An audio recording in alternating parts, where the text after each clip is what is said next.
Thank you. Please be seated.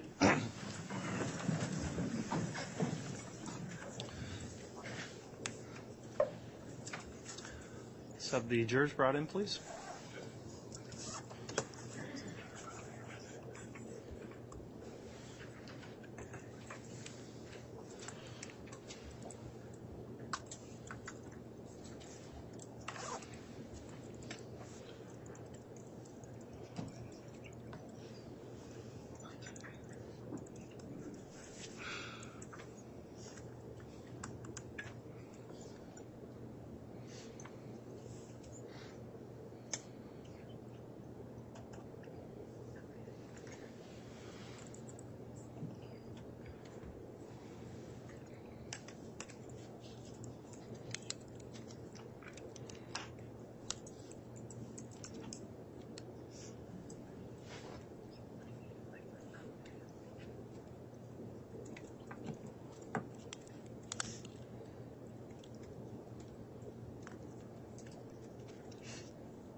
Jury's all present, count for your order.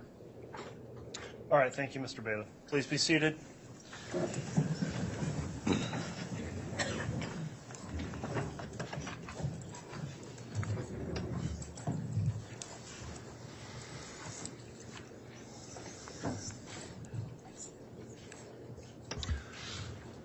Okay, we're back on the record on case CR 22-21-1624, State of Idaho versus Lori Vallow. The state's continuing presenting its case in chief during the jury trial.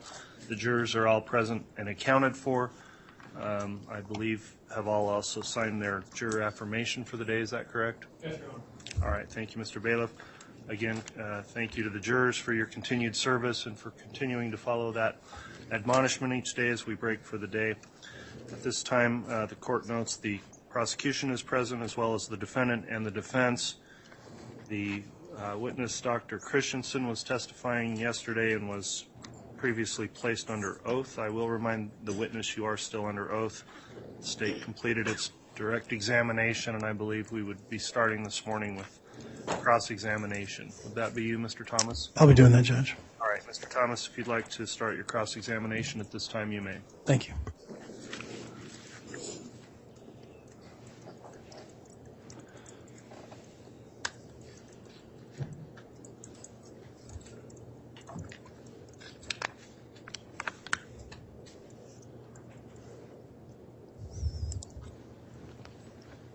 Morning, Dr. Christensen. Good morning.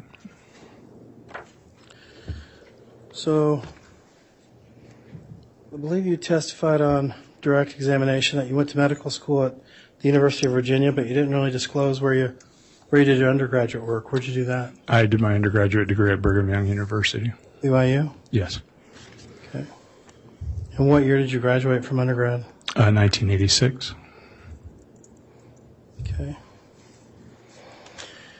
And then I believe you said you went to Walter Reed Medical Center. Where is Walter Reed at? Walter Reed Army Medical Center is in Washington, D.C. That's where I did my internship training in pediatrics.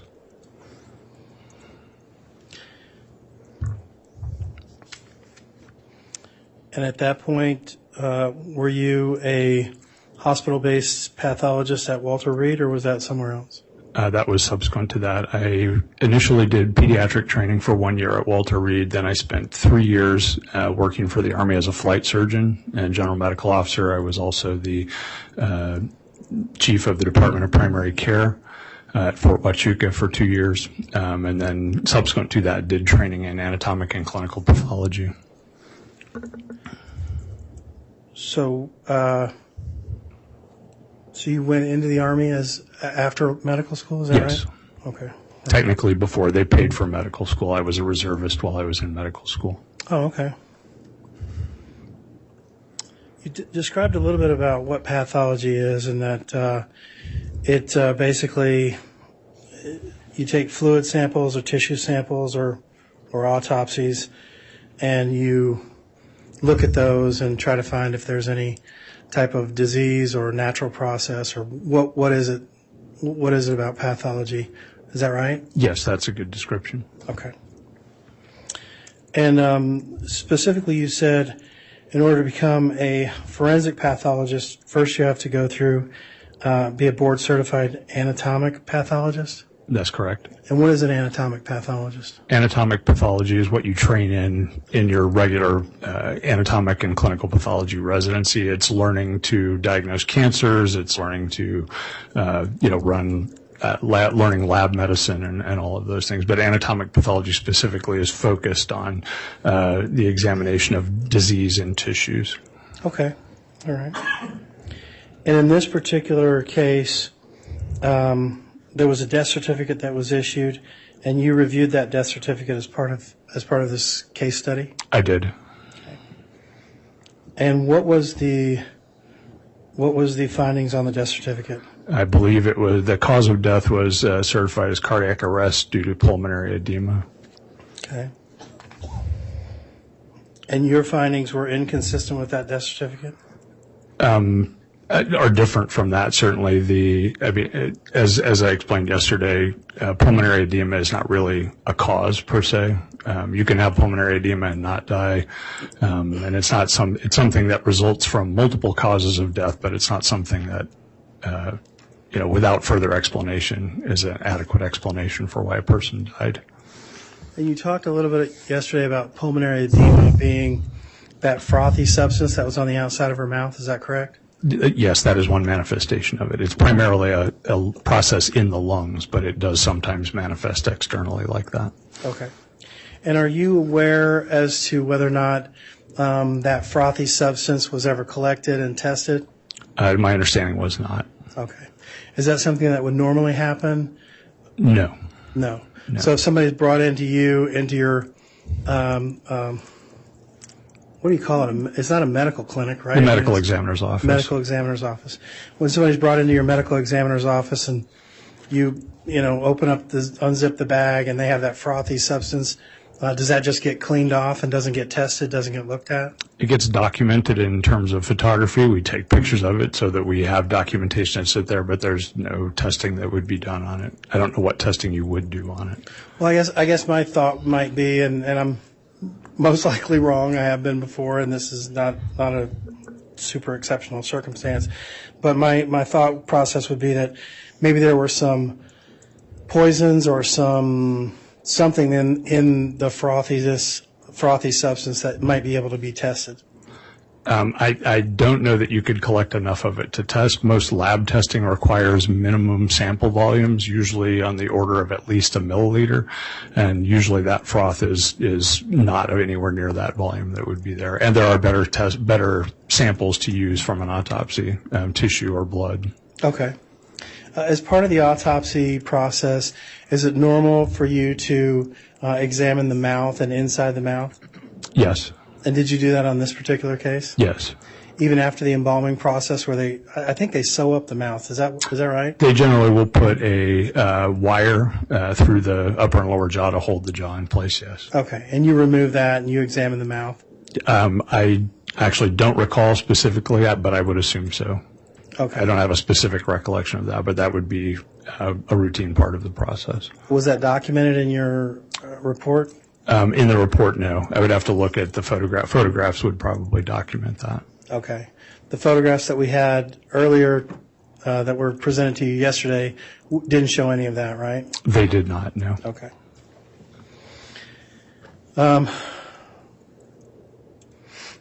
X-rays are generally taken, you indicated. Were X-rays taken on this particular case? They were. And was there anything out of the ordinary with those X-rays? No. Okay.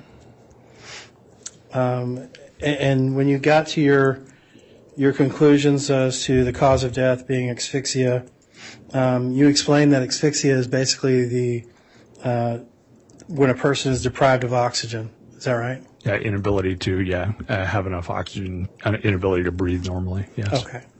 And you indicated that a couple of those different ways to do that, or 3 different ways to do that, would be drowning would be an example of asphyxia. It would. Mm-hmm. And hanging would be an example of asphyxia. It could be, yes. And that there was some sort of a chemical asphyxia, like a carbon monoxide poisoning or something that would inhibit the person being able to breathe. Yes. All right. And you also indicated that asphyxia was a diagnosis of exclusion? Yes. All right. And so in this particular case, you did X-rays, didn't find anything abnormal. You did internal and external exam, didn't find anything abnormal. Is that right? Correct. So, and more than likely I am oversimplifying this, but when someone has a seizure, you indicated that it was some sort of a brain response. Is that right? Tell me a little bit about what. Yeah, a seizure is abnormal electrical activity in the brain that can manifest in a variety of ways. Abnormal electrical activity in the brain.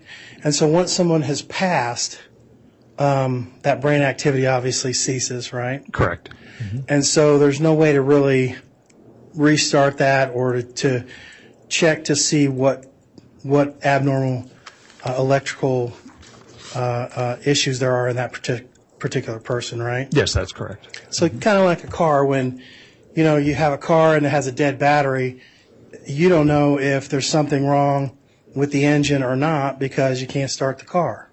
Does that make sense? I suppose, yes. Mm-hmm. All right. And so with this particular case, with Tammy's death, you're not sure what happened as far as if there were any seizures, if that caused any type of other electrical abnormalities that could have caused her death, right? I'm not sure what you mean by unsure. I think it's very unlikely that happened. Okay. So. And the unlikeliness of that happening is based on your review of her medical records and her past history? And clinical medical experience with, just the nature of new onset seizures in someone of her age, yes. And when you say nuances of seizures, you indicated that she was on, I believe it was fluoxetine? Yes. Mm-hmm. And is that a generic version of Prozac? Yes. Mm-hmm. Okay. And isn't it true that Prozac, one of the long-term side effects of Prozac includes seizures? It probably does. All right. And so if there's a possibility of seizures as part of her medical regimen and her husband indicated to the medical examiner, and which was in her reports and whatnot that you reviewed, saying that she had seizures, would that make it possible that she may have passed from a seizure? Again, there are many things that are possible. I cannot absolutely exclude that she had seizure activity, but I just think it's very, very unlikely. Okay. But the truth of the matter is that you really didn't do any tests on this dead body because there was no electrical activity going on in the body. Right? Well, there are no tests that you can do to document seizures after someone has died, but we did have a neuropathologist examine her brain, which was revealed to be completely normal. Right. And tell me a little bit about that neuropathologist. Who was that? His name is Dr. Andrew Guajardo, works in our office. Okay. And how long has he worked with you? He's been in our office since 2019. Okay. And in your experience as a medical doctor and as a pathologist, have you ever worked in this particular field, the neuropathology? I am not a neuropathologist, no. Right. But was it part of your study or part of your training? Yes, it is. All right. So you knew what he was doing, and did he just explain it to you, or did he show you? I guess I don't really know what he did. Did he take the brain out and slice it open and pull it apart and look at it? Yeah, we remove the brain as part of the examination. We then preserve it in formaldehyde for a period of time, and then he subsequently did an exam for which I was present. And he then does a thorough examination, takes photographs, and generates a report as well. Okay. So you saw him do what he did? Yes. Did he cut the brain open? Yes. Okay. And did he take samples out of that brain? Yes. Okay. And from where about in the brain did he take those? I would have to review the report. I would imagine from the hippocampus and other places, but I don't know without referencing the report specifically. I don't recall. Okay. Do you have your report with you? Yes. Would you like to review that? If you'd like, sure. Sure. Go ahead.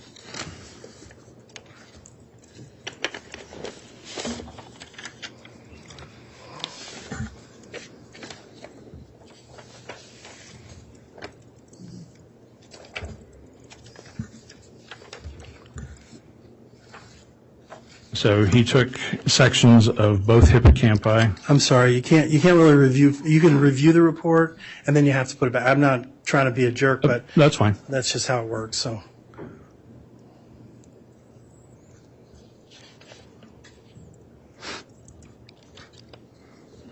So he took sections of both hippocampi, of the medulla, of two portions of the cortex of the cerebrum, and the basal ganglia, I believe, and portion of the cerebellum. Okay. And where would he have been looking for seizure activity in that dissection of the brain? So he's not looking for seizure activity. What he's looking for in those sections of brain are anatomic abnormalities that are associated with seizures. Okay. So it's possible that he could have missed something. Possible. Okay. And it's possible that she died of a seizure of natural causes, right? Possible. Okay.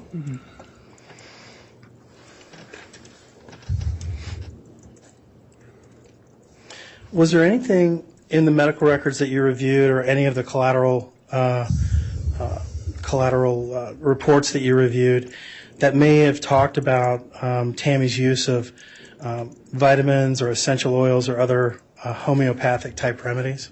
It was mentioned in a couple of places that she did use those in different ways. I don't have any indication as specifically how she used them. In the photographs that were taken by the coroner at the scene, there were many essential oils and other non-pharmaceuticals that were present at the scene, which we went through and listed and looked up to see what they were. Right. And so when somebody has a history of using those things, I mean, it's possible to overdose on some vitamins or some essential oils, right, and die from that? There is nothing you can't overdose on, given enough of it, yes. Okay.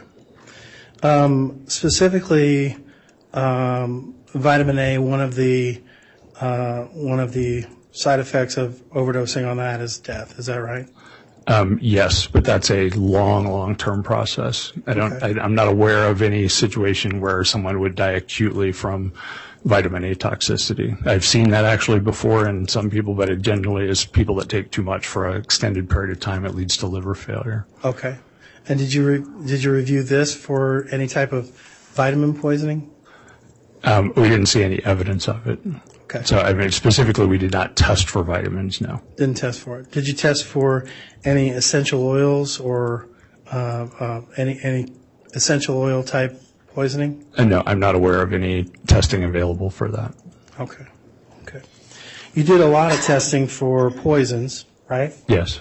And that's basically because she had such a, I don't want to say normal, but normal autopsy. I mean, it was hard to find a cause of death, right? That's why you kind of lean towards poisoning. Is that right? That's certainly part of the reason, yes. Mm-hmm. Okay. All right. You tested for some heavy metals? Yes. And what was the purpose of doing that? Heavy metal poisoning can lead to death. Okay. And you specifically sent it to a chemical lab that you have in Utah? Yes. What kind of a chemical lab is that? It's part of the Utah Public Health Lab. It's what they call a chemical threat response lab that is involved in monitoring for both bioweapons and chemical weapons agents, among other things. Do many states have that? I actually don't know how many states have that. Okay. But your state has it, Utah has it. Is that because of the Tooele Army Depot and the chemical weapons? I'm not aware of the history of it or why it's there. Okay, all right.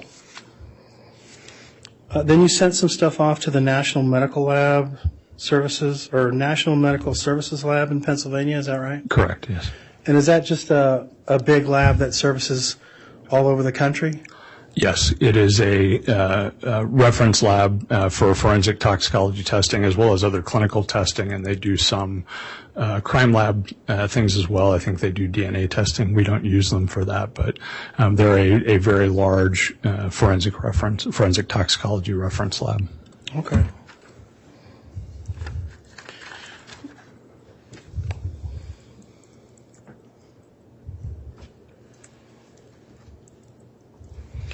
Let's talk a little bit about your review of the external body of Tammy Daybell. Some of the bruising was significantly more severe, I guess, than some of the other bruises. Is that right? I don't know that I would characterize it that way. Okay. Certainly, some of it in the sections that we reviewed yesterday showed more hemorrhage than other areas, but they are all relatively, superficial, you would say, or they're tissue injuries, on the with the surface and the immediate, underneath tissue. They're certainly not in any way a lethal injury or anything of that nature. So when you say it's serious hemorrhage, they weren't. I guess I'm just saying there was one that you looked at that had the surface of the skin, and then there was a significant amount of black substance. I'm assuming it's blood. Yes. Underneath that, in that fatty tissue. Is that right? Yes. You recall the one that I'm thinking of? Yes. Mm-hmm. All right. And some of the other ones that you pulled were more closer to the skin, which means they had less hemorrhaging that went, I guess it went less deep. Does that make sense? Yes. Mm-hmm. All right.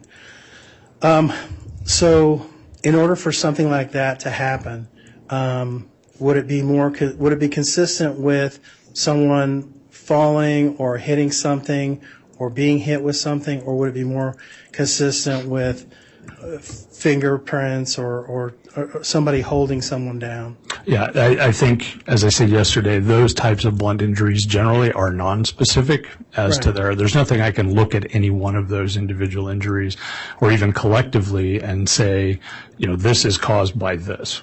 They're not specific as to what caused them. I can tell you they're consistent with this or that or the other thing. And to answer your question specifically, could you fall down and sustain a bruise like that? Sure. Okay. What, if anything, makes them consistent with your cause of death being asphyxia? Just their location and the number of them and their age by looking at them microscopically.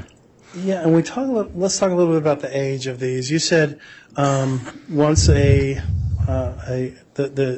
area is hemorrhaged and you have that breaking of the blood vessels, then you said that there is a period of time where nothing happens, and then there's a period of time where white blood cells kind of attack that area. Is that right? Yes. Mm-hmm. All right. So tell me a little bit about the attacking of that area to heal the body or whatever. How long does that take? It can begin as quickly as a couple of hours. It can take a day or more in some cases, and there's not really any way to know exactly where on that spectrum any individual injury is. But until you see inflammatory cells, you know that at most you're looking at several hours. And when you looked at these particular, I can't remember what you called them. Did you call them slides? Or what did you call them? Slides is what I ended up looking at, yes. Okay.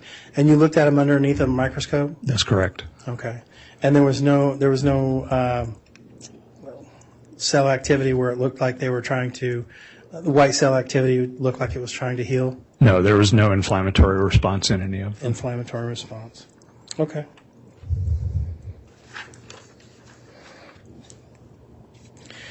You specifically talked a little bit about the time of death and how you really couldn't estimate the time of death. The prosecutor asked you if this would be consistent with happening prior to, if the call was made at 6 o'clock, prior to 5:40 a.m., and you really couldn't give us a definite answer on when this time of death was, right? Well, I believe I said specifically that it's unlikely to have occurred, around 5:30 or close to the time of her discovery if she's already stiff at that time. Okay. But beyond that, is it 1 hour, 3 hours, 5 hours, 10 hours? I can't tell you. Okay. So it's possible that Tammy had been lying dead in her bed for a number of hours prior to her discovery? That's certainly possible. Okay.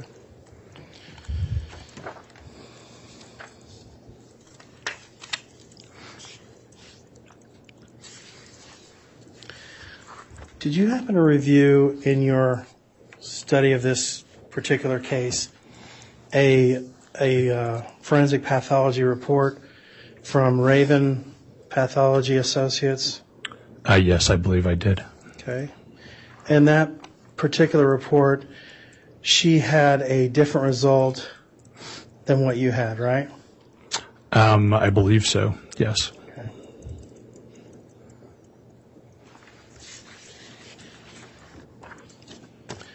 I'd like to show that if the witness, what we've marked as defendant's, I believe, E.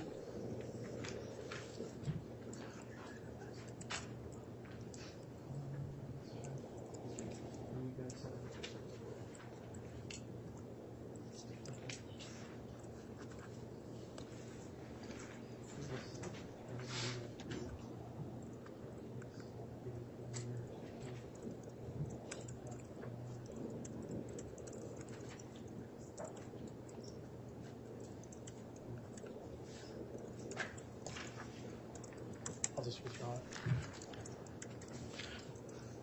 I'm going to withdraw that question, Judge. Okay. All right.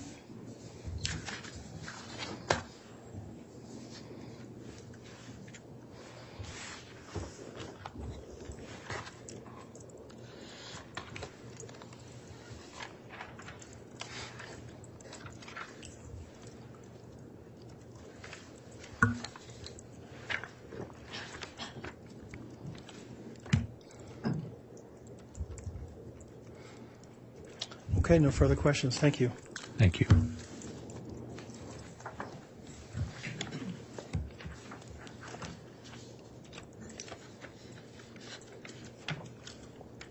All right, thank you, Mr. Thomas.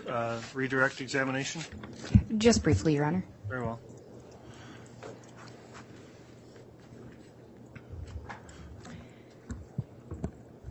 Dr. Christensen, you were asked if your findings differed from that of the original death certificate or the coroner.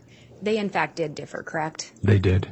And is part of that because the cause of death listed on that certificate is not actually a cause of death? It's not an explanation for why someone would die, yes. But you did, in fact, see signs of pulmonary edema. Is that correct? We did, yes. So in that sense, that at least that finding was similar. It's just the coroner had listed that as the cause of death when in fact that is not the cause. Correct. I mean, she might have listed, as she did, cardiac arrest due to pulmonary edema, but then it would require an additional line of explanation due to something else, due to heart failure, due to drowning, due to drug overdose, due to asphyxia, whatever. It's pulmonary edema is an insufficient explanation for why someone died. And similar with cardiac arrest, and I'm going to forget the terminology that you used yesterday, but they are essentially a symptom or a result of the actual cause of death. Correct. And I think we'd talked about this yesterday as well, but a coroner is very different from a medical examiner or a forensic pathologist, correct? Just in training, yes. Mm-hmm. But you have significantly more training? With respect to death investigation, yes. And coroners are not required to attend medical school? No. They're not required to attend all the training that you attended? No. In addition to that, coroners, generally speaking, do not perform autopsies. They do not in most cases. And in performing the autopsy, does that assist in your determining a cause of death? It does. Does it assist in your determining the manner of death? It does. You did, I think you've previously testified, you've been asked a lot today by defense about seizures and if that could be a potential cause. I believe you testified yesterday when you're looking at a negative autopsy, there are a limited number of causes that you're generally looking into. That's correct. Okay. And again, one of those causes could be seizures. Yes. Can you go over again, why in this case did you determine that the seizure was unlikely, or what exactly was your determination with regard to seizures? Sure. So with respect to seizures, seizures in the setting of a negative autopsy, the most normal finding in a brain, for example, of somebody with known seizures, is a normal brain. So if I have somebody come to my office with known seizures who has died in their sleep, or has died of a witness seizure or something like that, when I look at their brain, most of the time, most people with idiopathic epilepsy have normal brains. So a normal brain in and of itself does not exclude seizures as a possibility, and she certainly had a normal brain.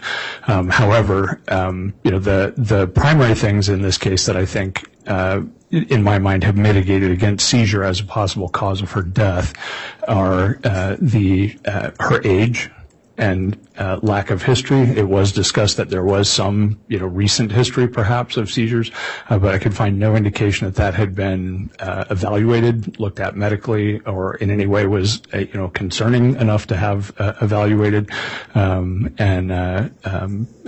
New onset seizures with a normal brain in a 49-year-old is quite unusual. And you were also asked about intoxicants. Is that, and again, just for the benefit of the jury, that is one other cause of death that could result in a negative autopsy? It is. And in this case, I believe you said you did, or there was one of the most extensive testing procedures done that you've ever been involved in. Yes. And I believe you were asked, did you consider potentially that this was a death from some kind of an intoxicant? Yes, I mean, certainly that's one of the reasons we did all the testing we did. We were concerned that it was. And I think, as I mentioned yesterday, there's not an ability ever to totally exclude any possible substance, simply because the amount of testing that would be required to do that would be generally more than you even have samples to do the testing for. But the testing that we did excludes, hundreds and hundreds of possible substances, both, as I said, over-the-counter, illicit, and therapeutic medical substances, as well as a number of other toxins. And could there be something else? Certainly, but it's just very, very unlikely given the amount of testing that was done. And in this particular case, you did rule out intoxicants as a likely cause of death. Is that correct? Yes. And what was the reason for that? Just, again, the exhaustive nature of the testing that was done, and no indication that there was something else that we hadn't covered. And you were asked about those bruises again, and again, for the benefit of the jury, in looking at them and taking the samples, what were you able to determine with regard to a time of when those may have been inflicted? So yes, they are acute injuries, again, with no inflammatory response, meaning they have occurred, sometime from right around the time of death to as many as several hours beforehand. But generally, it would be very, very unusual for them to be more than a day, and quite unusual for them to be more than 12 hours old with that finding. And while you can't say for sure, did those bruises appear to be consistent with someone being restrained? They are certainly consistent with that. And the autopsy is just one part of the investigation you conduct, is that correct? That is correct. So part of your investigation and your expert opinion is based on external information provided? It is. You were asked again a little bit about the time of death. And did you review information regarding when the death was reported? Yes. And did you review information regarding what was reported in relation to the state of Tammy's body at that time? I did. And was the information you reviewed that she was cold and stiff? Yes. What would that lead you to believe as far as how far before the call she may have passed away? Sure. So there are two parts to that. The cold part, if a body has cooled substantially, a person who's interacting with that body, we are used to interacting with each other at normal body temperature. And so any substantial decrease in a person's temperature is going to be perceived as cold. And whether that's, a few degrees or 20 degrees or whatever it is, it's really difficult to draw many conclusions from just an assessment of cold, other than that they have probably been dead for a while and their circulation has stopped. And so putting a time on that is not really possible based on cold. Based on stiff, again, rigor mortis is a process that develops over time. It's generally not there at all. When a person first dies, they remain flaccid for a period of time, and then become stiff in the ensuing 1 to 2 hours generally is when it starts, and will stiffen further to the point of where they're maximally stiff somewhere usually around 12 hours, and then that stiffness will persist until the body begins to decompose. So to answer your question, generally, if someone is described as stiff, again, that can be a variable thing, but at a minimum, at least an hour probably has passed since the person died. And you were asked if she could have been laying there dead. Yes. In your experience, or would you be able to determine would you expect a dead person to roll out of bed? Not without some external force applied. So there are a number of scenarios that I have seen over the years where a dead body has moved. Generally speaking, that is in the setting of decompositional changes, where the body is actually changing shape and configuration because of bloating and other postmortem changes. That does not happen in the early postmortem period. And a person who is, recently deceased would not be expected to move on their own without the application of some other external force. And again, based on the autopsy and then the investigation you conducted, what did you determine to be the cause of death? Asphyxia. I have nothing further. All right, thank you, Ms. Blake. That will conclude the testimony then of this witness. Let me inquire of the state, is the witness allowed to be released from any subpoena? Yes, Your Honor, we would request he be released. We have no objection. All right, with no objection from the defense then, Dr. Christensen, thank you for your testimony. You can be excused. The bailiff will help assist you out of the courtroom.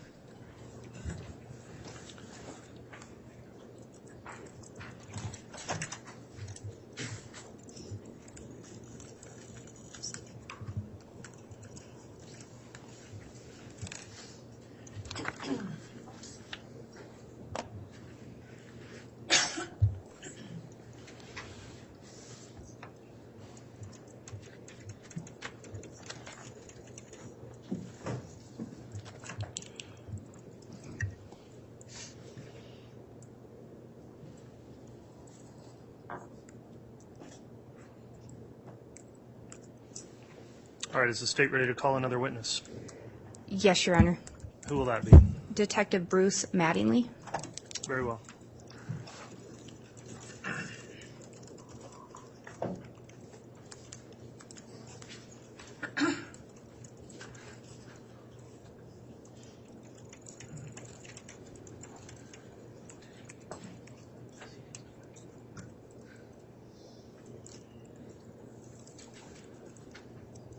Sorry, I interrupted the clerk for just a second here to check something. All right, thanks. Yeah. Do you solemnly swear or affirm the testimony you're about to give will be the truth, the whole truth, and nothing but the truth, so help you God?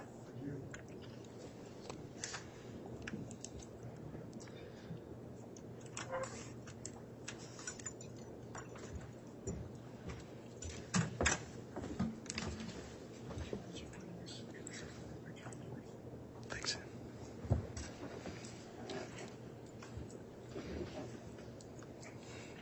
All right, Detective Mattingly, how long has it been since you testified? More than a few days. Okay, more than a few days.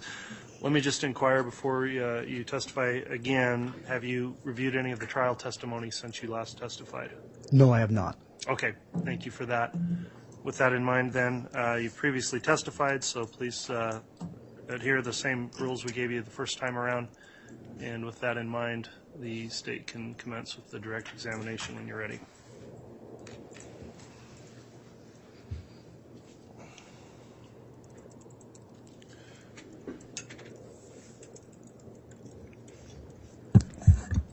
Thank you. Detective, I know you previously spelled your name, and I may have missed it. Did you just spell it again? Yes. Last is Mattingly, Mattingly. And again, I know you've testified before today, but I'm going to go over a few more things with you, or a few things that you may have already gone over, just to refresh the jury's recollection on some of it. Where are you currently employed? Fremont County, Idaho. How long have you been employed with them? 22 years. What is your current title and or position? Detective. How long have you held that position? About 6 years. What other positions have you held within that agency? I've worked as a detention deputy, patrol, a school resource officer, and then into a detective position. And were you in fact working as a detective there on October 19th of 2019? Yes, I was. Did you receive a call regarding an unattended death? I did. And did you learn who the decedent was? Tamara or Tammy Daybell. Do you recall, and actually I'll back up there, do you know why you were called regarding that unattended death? Yes. The Deputy Greenhall had been called out to an unattended death in our county, and as for our procedure, she's to call a detective to talk about the death and to see if a detective was needed. And were you on shift that day? I was not. Were you the on-call detective? I was not. Did she tell you why she ended up reaching out to you? She did. She did try. I'll object, Your Honor, to hearsay. I'll sustain that objection. That's fine. Based on what she reported to you, did you end up responding out? I did not. Did she report that she found anything suspicious? She did not report anything. Do you know if other individuals responded out? No other deputies, no. Do you know if the coroner responded out? The coroner did respond, yes.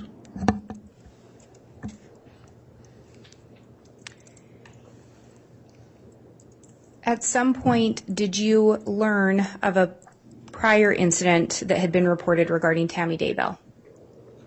I did. Deputy Greenhall, in her explanation of what was... And I'll object, Your Honor, to hearsay. That I'll overrule at this point. So Deputy Greenhall, in helping me understand the location and past circumstances, had told me about a prior event on October 9th, 2019, to where Deputy Cannon had responded out there for a suspicious call of, I believe it was a paintball gun that had been pointed at Tammy.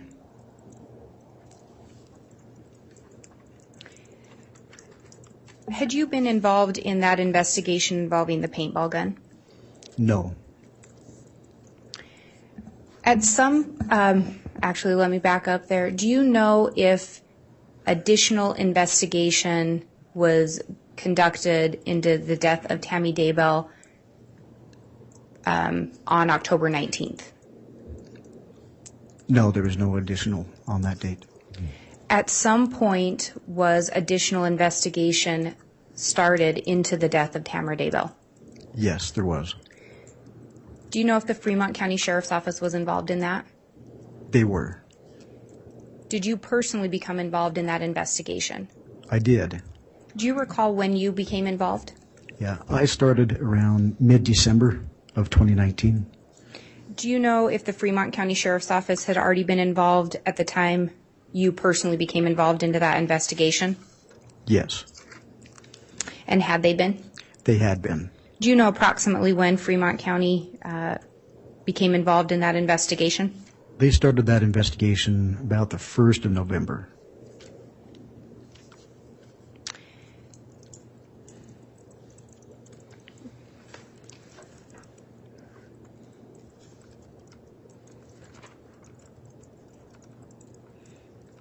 I'm going to back up a little bit. Do you have any specialized training in order to be a peace officer? I do. And what is that? So I attended the Post Academy or Police Academy, and from there I have my certificates of basic certificate, intermediate certificate, advanced certificate, and master's certificate. And then from there I also have specialized training as a detective and in death investigations. When you became involved into the death investigation regarding Tammy Daybell, do you know if there were other related investigations being conducted? There were several. And do you know what those were? Yes.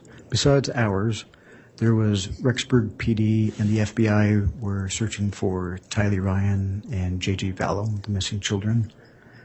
And in Arizona, there was Brandon Boudreaux's attempted shooting in Gilbert, Arizona, and Charles Vallow's death in Chandler, Arizona.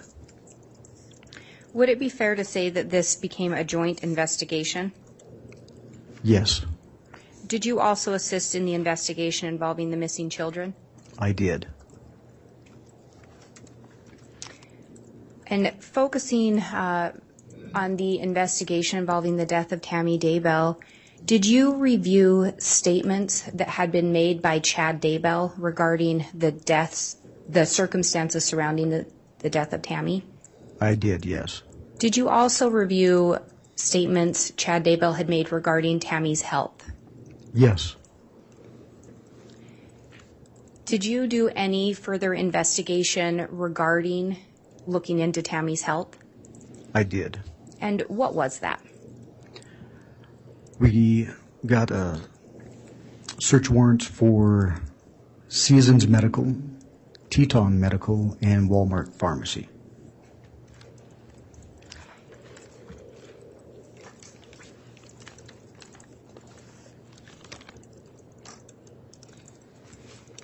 And Your Honor, I think previously the state had submitted the business record certifications for a couple different exhibits, but the exhibits themselves had not been admitted. They're admitted by stipulation, is my understanding.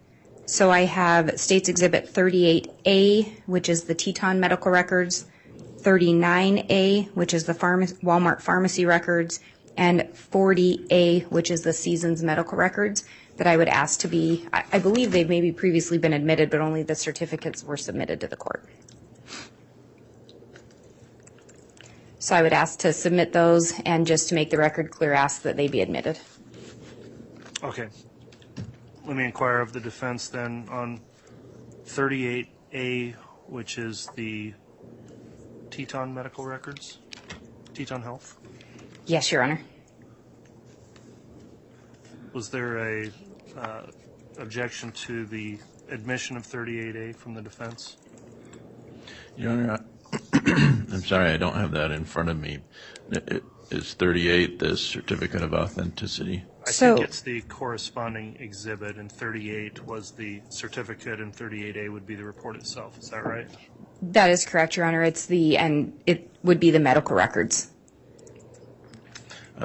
Previously not objected to the certificates of authenticity under Rule 902 of the Idaho Rules of Evidence, and so if that's attaches to that exhibit, then I don't have any objection. Okay.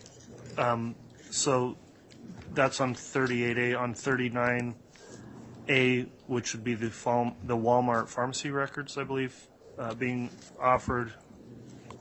Any objection on that, Mr. Archibald? No, Your Honor. And then on 40A, seasoned medical records, any objection there? The same inquiry, just to make sure that the certificates have been previously admitted. Okay. Before those are offered to the witness, then perhaps they could be shown to the defense to make sure they correspond to the... And, Your Honor, at this juncture, the state does not intend to publish them to the jury. We just wanted to admit them. I will have some questions regarding them if the defense wants an opportunity to review them. Okay. Would you like to review them, Mr. Archibald, or just move forward? If the witness is going to be testifying about them, then yes, I'd like to see a copy. Okay. Let's have them shown to the defense then, Ms. Blake. Thank you.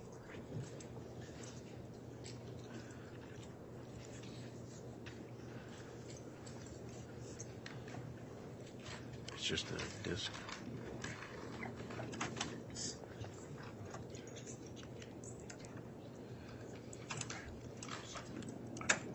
Are they previously?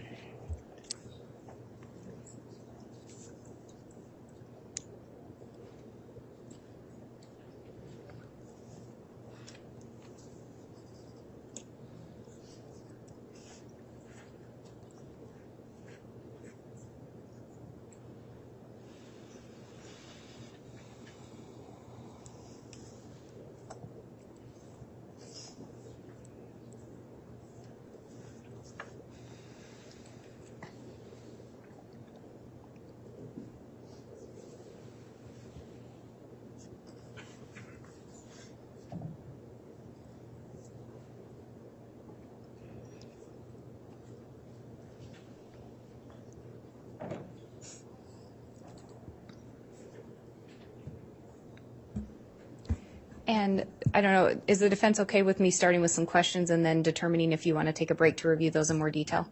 Yes.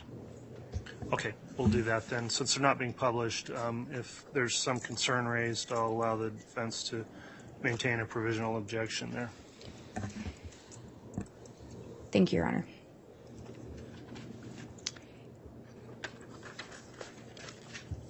And in looking at those medical records from an well, let me back up. Did you actually review those medical records? I did. In your review of those medical records from an investigative standpoint, did anything stand out to you? No, nothing stood out as far as what we're looking to cooperate for information such as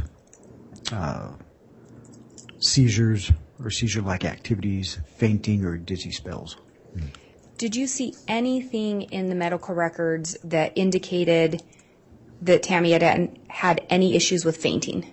She did not. And I'll object, Your Honor. Foundation. What's the foundation for that? And, Your Honor, I think I previously asked the witness if he looked at the medical records and just from his investigative standpoint, if anything stood out to him, and that goes to what he does next in his investigation. So I think the medical records speak for themselves, but this is his review of those and how it assisted or pushed his investigation along. All right. The objection's overruled. You can continue, Ms. Blake. Did you see any indication that Ms. Daybell had any dizziness or dizzy spells? None. Did you see any indication that she had any seizure-like activity? She did not. Did you notice anything with regard to her having low blood pressure? There was no low blood pressure reported. So from your review of this, did it corroborate statements made by Chad Daybell? No, they were completely opposite. And what, if anything else, did you do with regard to looking into Tammy Daybell's health? From there, we had just reviewed some pictures from the crime, from the scene of Tammy's death, and found that there was a Fitbit on her nightstand. And so we looked into getting a search warrant from Fitbit for information that Fitbit could possibly have, such as heart rate, sleep patterns, and her activity levels. And did you end up actually obtaining documents from Fitbit? I did, yes. Did you personally review those responsive documents? I did. And from your review of those, what, if anything, did you discover?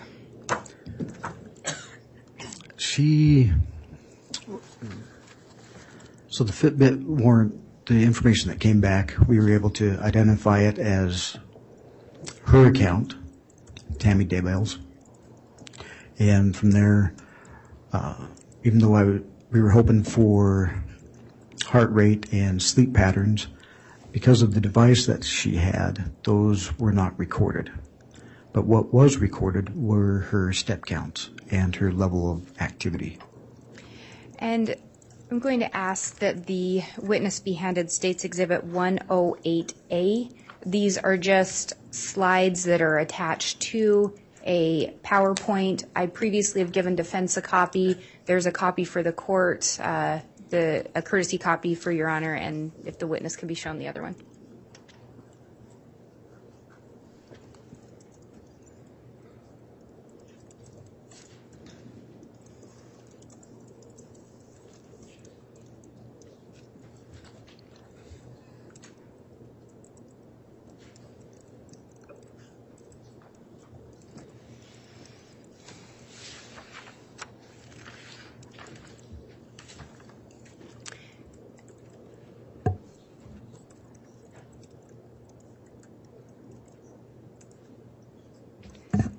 Detective, could you look at those pages?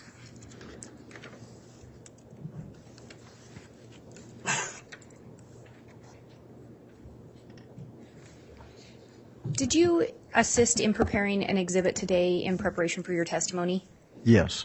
Do those slides or those photos appear to be an accurate depiction of the information put into that PowerPoint? Yes. And would that aid in your testimony today? Yes. Your Honor, I would move for the admission of State's Exhibit 108A. I would indicate what the court has is just the printouts. The actual exhibit is on a jump drive. Any objection? No, Your Honor. All right, Exhibit 108A is admitted. And I would request permission to publish. You can publish it.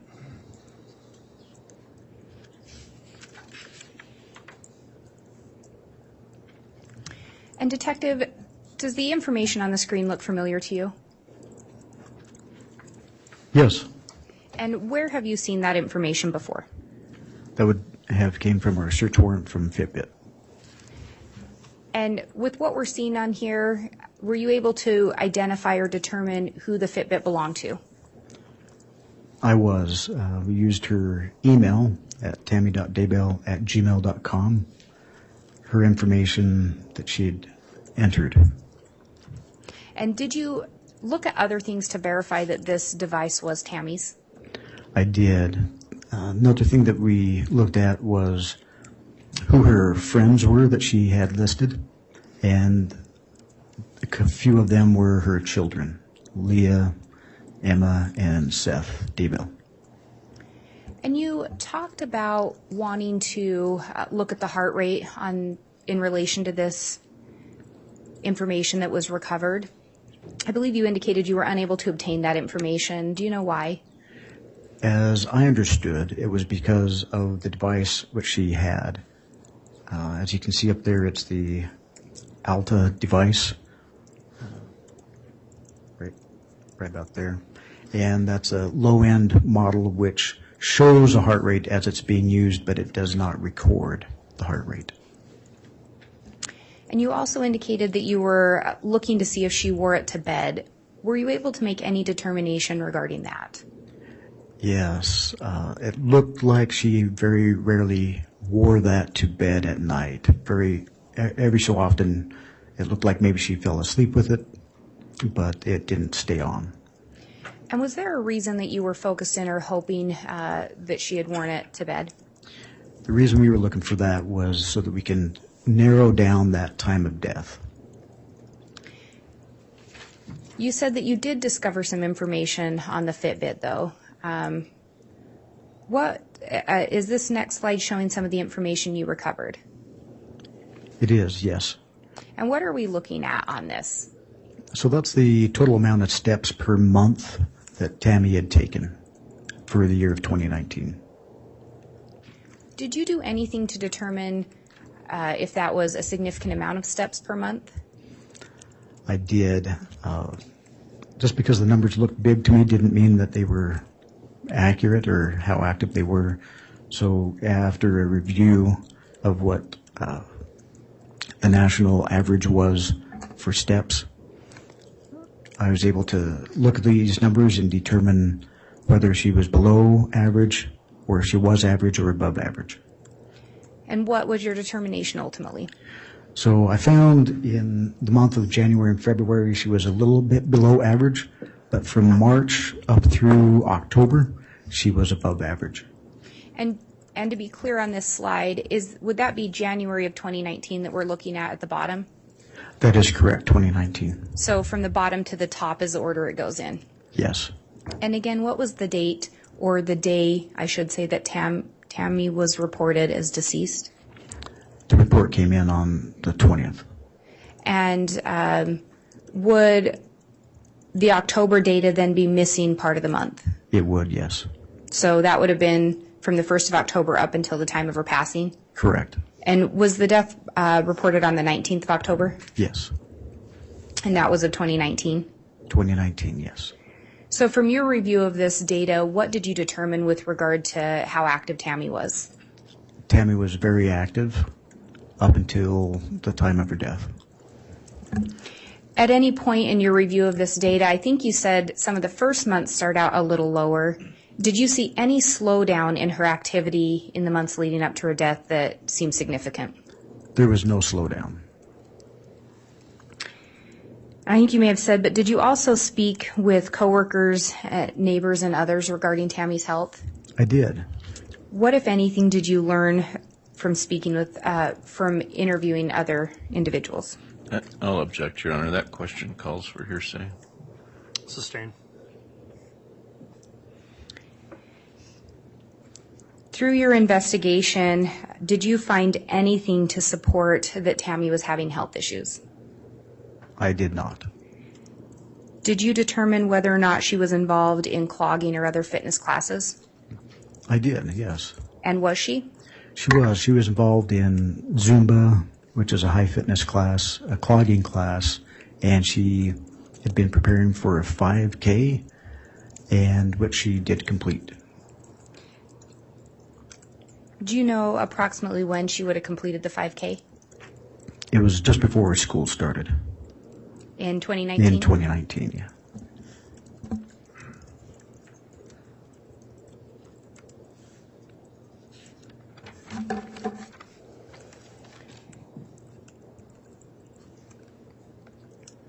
And as part of the investigation surrounding Tammy's death, do you know if it was determined whether or not she had any life insurance policies?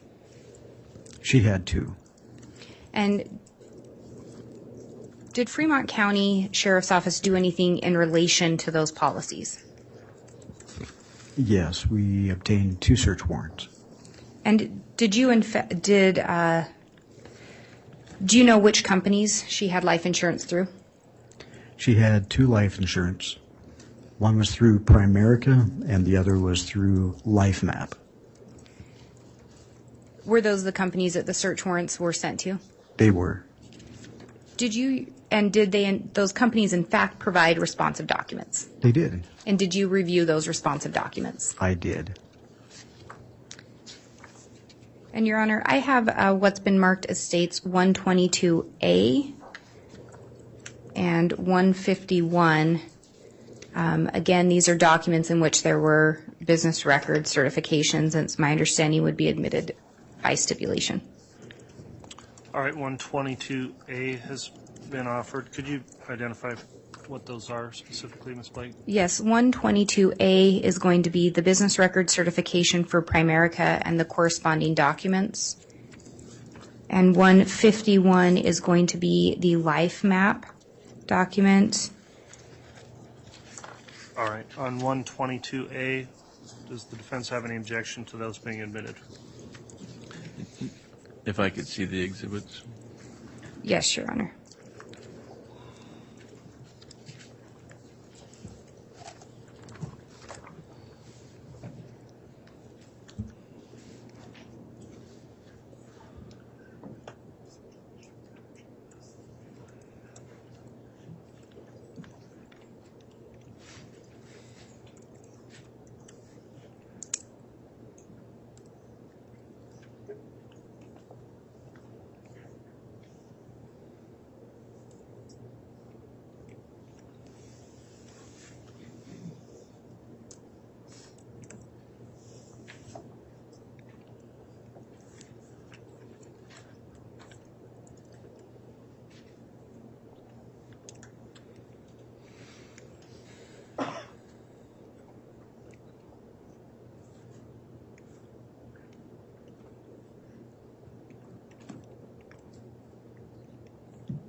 Your Honor, I also have it states Exhibit 152 and 153, which are attached to the life map documents.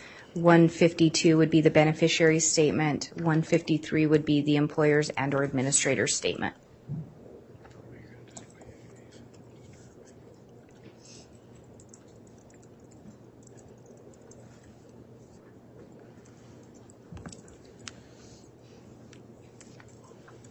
All right, we'll allow defense counsel to review these for a moment. I have reviewed them, Your Honor. I don't have any objection. Okay, so Exhibit 122A is admitted. Exhibit 151 is admitted. Exhibit 152 is admitted. Exhibit 153 is admitted. And Detective, focusing in on first on the Primerica documents, did you in fact learn who the insured was on that policy? Yes, on the Primerica, there were two insurers. It was Tamara Daybell and Chad Daybell. And do you know who the beneficiaries were? Beneficiaries were the same. So each of them had a policy or were listed on the same policy as both insured and beneficiaries of each other? Yes. Were you able to determine from a review of those documents how much the policy on Tammy was for? $300,000. Do you know if that $300,000 was paid out? It was. And who was it paid to? Chad Daybell. And with regard to the life map, were you able to determine who was insured under that policy? That was Tamara Daybell. And do you know who the beneficiary was? Chad Daybell. Were you able to determine an amount on that policy? $80,000. And do you know if that amount was in fact paid out? Yes. Do you know who it was paid to? Chad Daybell.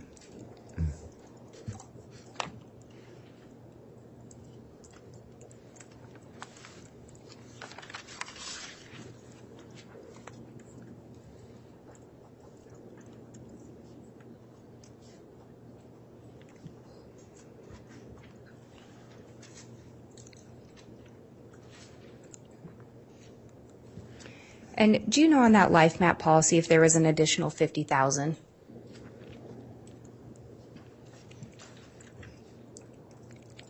Yes, there was. And the total payout on that one would have been $130,000? That would be correct, yes. But the $80,000 was a little separate from the $50,000? Yes.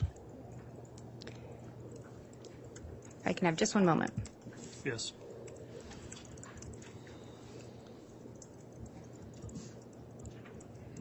I don't have any further questions, Your Honor. All right, thank you, Ms. Blake.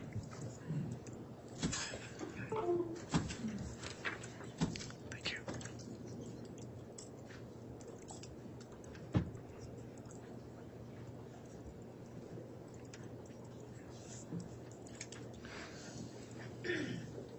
Mr. Archibald, cross-examination.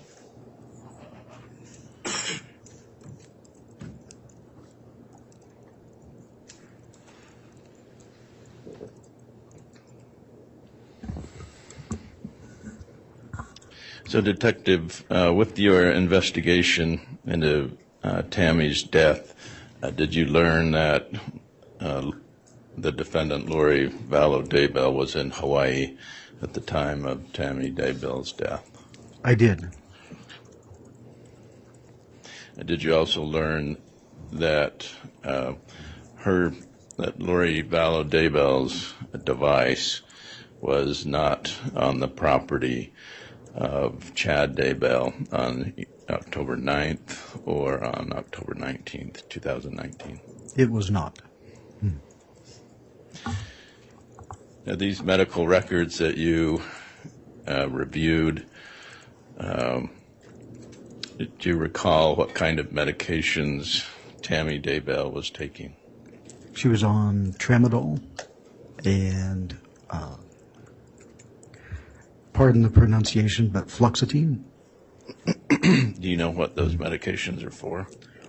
Tramadol, I believe, is for pain, to help treat pain, and the fluoxetine is for depression. And in reviewing the medical records, were you able to determine what type of pain Tammy Daybell had? I just know it was in reference to a pain in her wrist. And in your investigation, you learned that she was taking medication for depression. Do you recall how long she had been taking that medication? I don't remember the exact year or how long she had, but it had been for a few years. And was it something that she had an active prescription for? Yes, it was.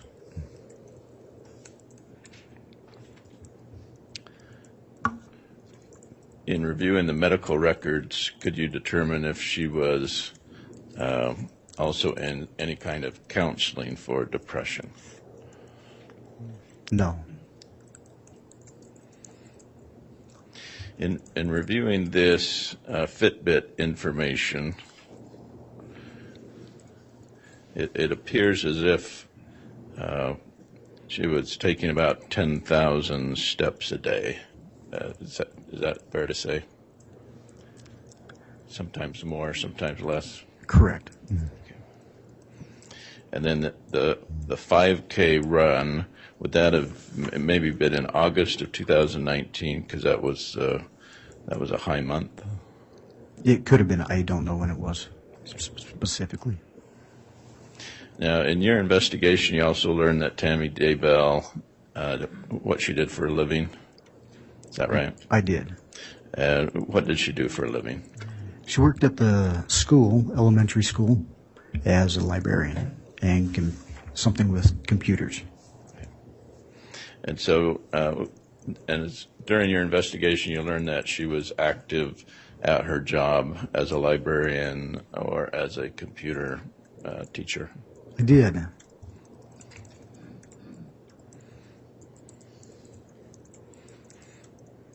Anything in her school personnel file, anything in there that would that stuck out to you? There was nothing. She was a good employee. She was highly spoken of.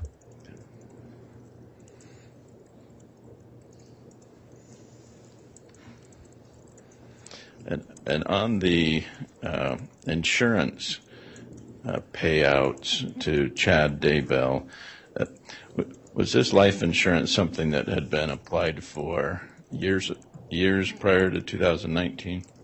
On which one?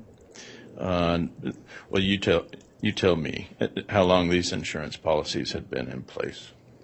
So the Primerica, that one they had established many years prior to even moving to Idaho. They had that when they were living in Springville. And is that the 300,000 one? That is the 300,000. Yes. Okay. Go on. And then Life Map, that was one provided by the school. Okay. And That was the 80. I'm sorry. That was the 80,000 one. 80,000 plus the 50, so 130,000. Okay.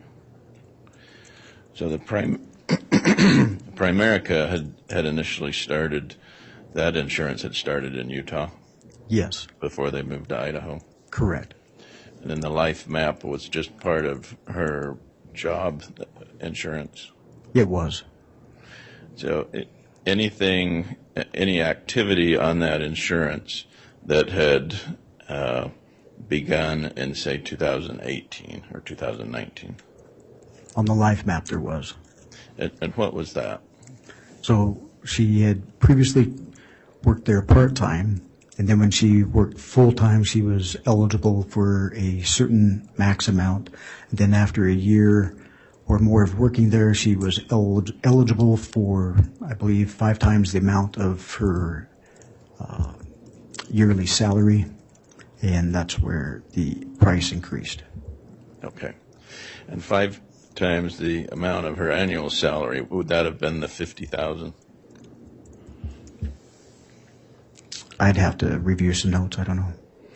Did she make about 10,000 a year as a school librarian? Close to that.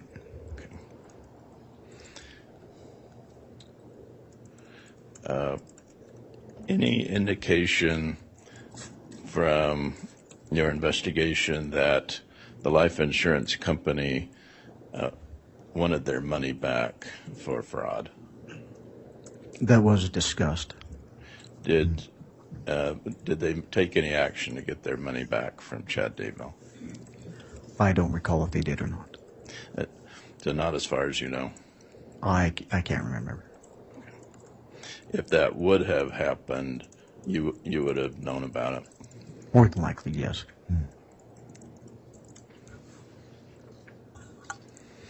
All right, thank you, Detective. All right, thank you, Mr. Archibald.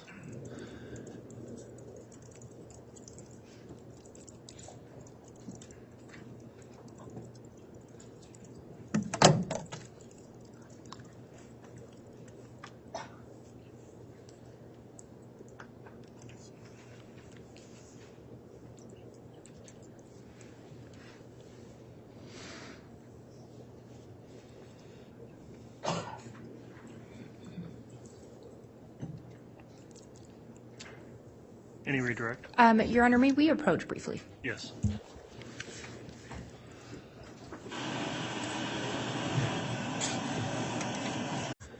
All right, Ms. Blake, before we get started again on any further redirect, we needed a little housekeeping matter for the record on exhibits. Exhibits 38A, 39A, and 40A were, you moved to admit them, you were going to question about them, and then you did.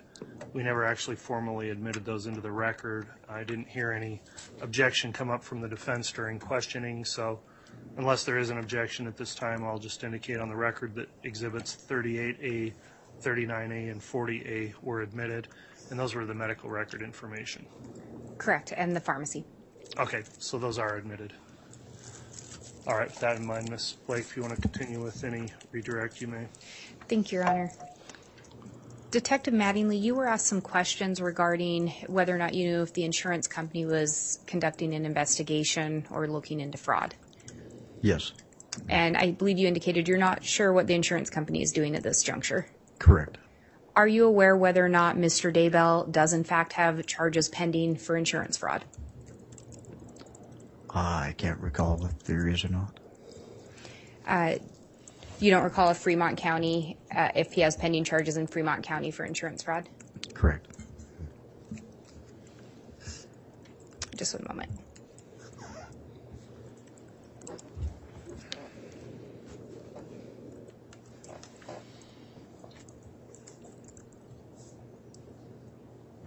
And you indicated that to the best of your knowledge, the insurance companies did pay out Correct. And those payments went to Chad Daybell? They did.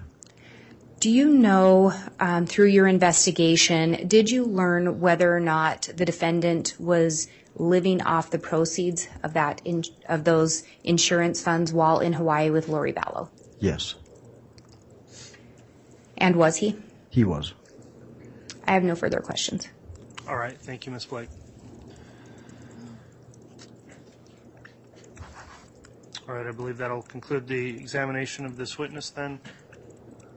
Detective Mattingly's previously been brought back. Is he still going to continue to be available under subpoena for the state? I believe he should be able to be released at this time. Okay, any objection to that from the defense? No, Your Honor. Okay, thank you for your testimony today, Detective. You can be excused.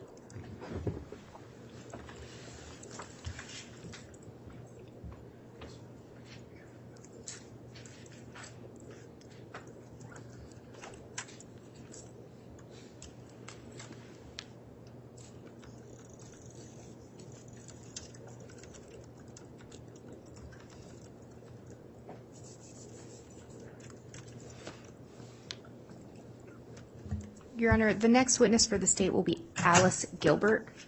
Okay, thank you.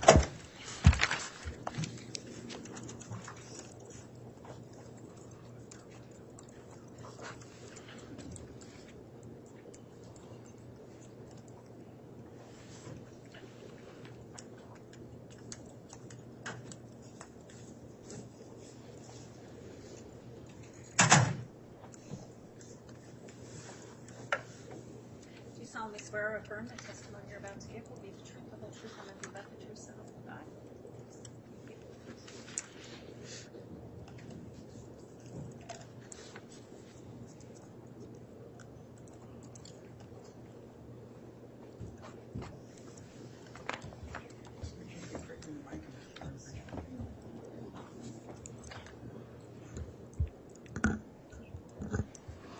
All right, before we commence with examination, let me just ask you, Ms. Gilbert, since this trial started and it's been going a while, have you reviewed any of the testimony that's taken place in this case during trial by either viewing it from another location or here, or by accessing it on the internet or reading about it in any way?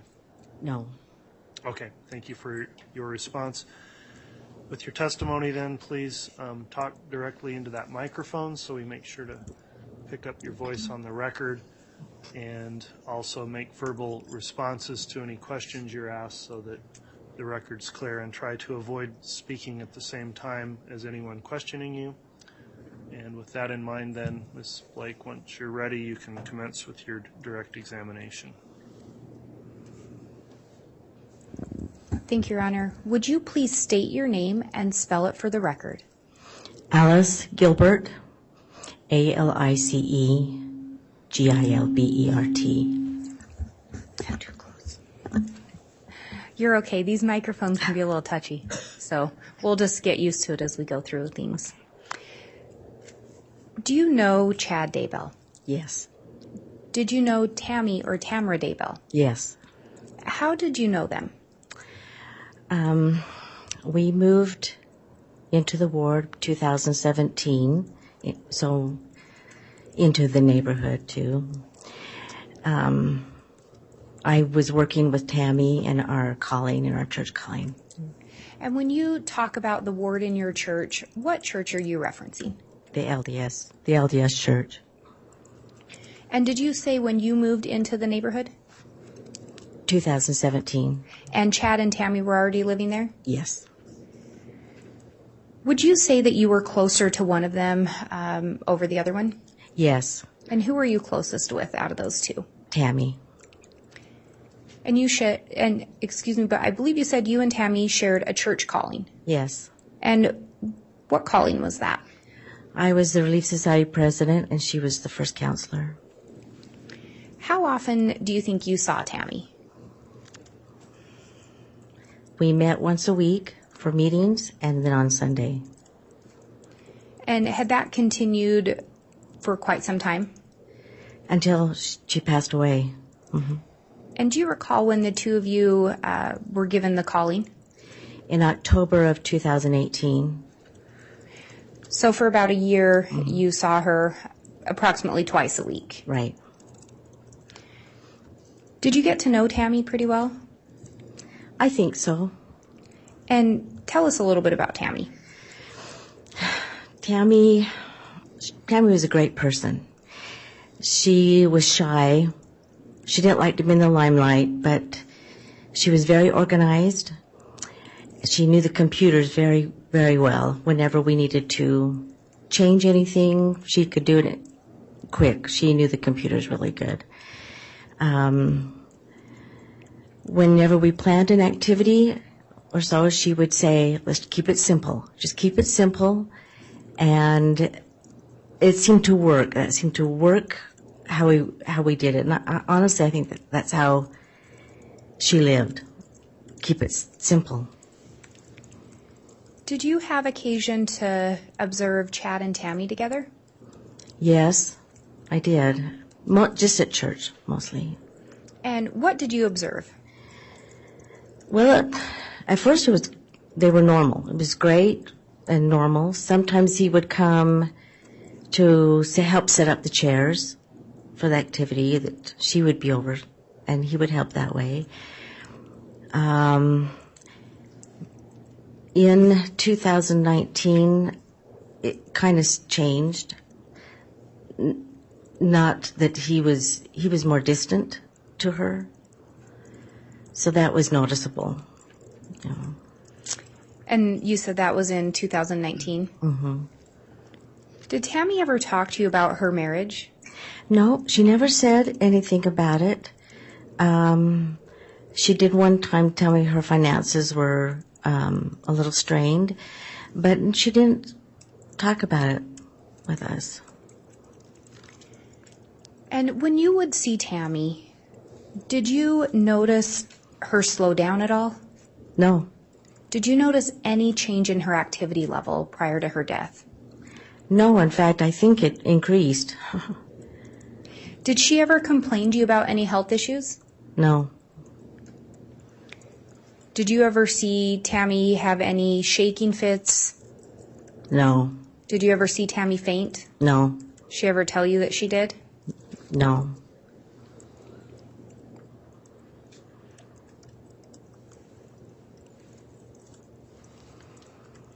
At some point, did you learn, let me back up. How did you learn about Tammy's death? The morning of the 19th, 7 o'clock, Emma called me on the phone, and she was just sobbing. And she told me that her mother had died, and I said, what? And I said, what happened? And she said, she died in her sleep. And I'm going to object to hearsay. This is all hearsay. I'll sustain that at this point. At some point, did someone take the phone from Emma? Chad did. And what did Chad tell you? He told me not to tell anybody and to wait for about an hour. And I said, well, I need to call the bishop. And he said, no, don't call. But I still did. And to be clear, was that on October 19th of 2019? Yes. At some point that day, did you end up going to the Daybell residence? Yes, we went over about 8:30 in the morning. Did you make observations of Chad when you arrived? Yes, he met us at the door, and he gave me a hug, and all the children were there, and their spouses, except for Mark. And the children were stunned. They were all on the couch and chairs, and they could hardly speak. They were stunned at this. But Chad was not stunned. He had to tell us. I said, what happened? And he said, well, we think she died of an embolism. And he said that her legs were hanging over the bed, and that she fell out of the bed, and that she got up at midnight and vomited, and the kids didn't say anything, and they were I think they were too stunned to talk.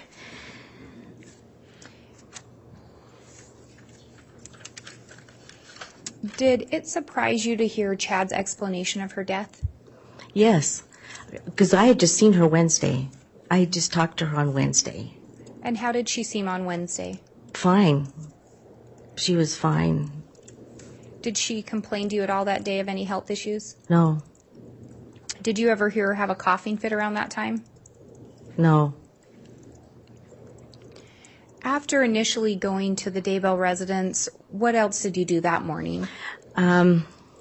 So I asked them if they had breakfast, and they said no. And then my husband and I said, well, we'll go get you breakfast. And as we stood up to go, Chad told me that the funeral is going to be on Tuesday and the memorial on Wednesday. And I was really surprised, and I looked at him. I said, oh, did you plan this? Because, sometimes a husband and wife will say, if I die before you, I want, a graveside or do this. I said, do you plan this? And he said, no. But I knew somebody planned it. And did that seem awfully quick to you? Yes. And so the funeral was going to be on a Tuesday, and the memorial on a Wednesday, Yes. and she was pronounced dead on a Saturday. Yes. Did Chad respond when you asked if he'd already planned the funeral or if they'd talked about it? He just said no, and that's all he said. But it did catch me off guard. It did surprise me. Did you, in fact, end up attending the funeral? Yes, I had to go see her in the casket. Sorry. You're just fine. I had to tell her goodbye.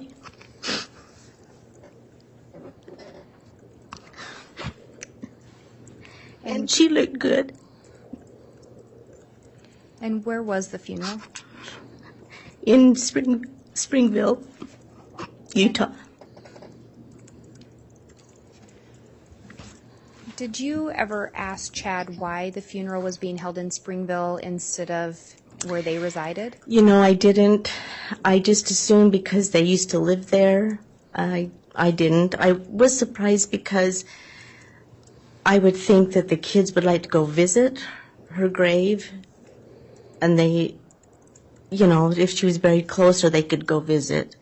But then they used to live in Springville, so I didn't ask him. When you were at the funeral, do you recall making any observations of Chad? He was standing by the casket. I told him that Tammy looked good. And he just said, yeah, she does. It wasn't really mournful to me, but I didn't know how he was reacting to things, So we went to the funeral. Was a really nice funeral. It was. And I was really amazed. The kids all spoke, and they did a good job. And I was surprised that they could pull it together so fast from the death, and then it would take a day to drive there and to talk. So I was amazed. They gave some really nice talks, tributes to her. And do you recall if Chad also spoke at the funeral? He did. He spoke last. And did you make any observations regarding his talk?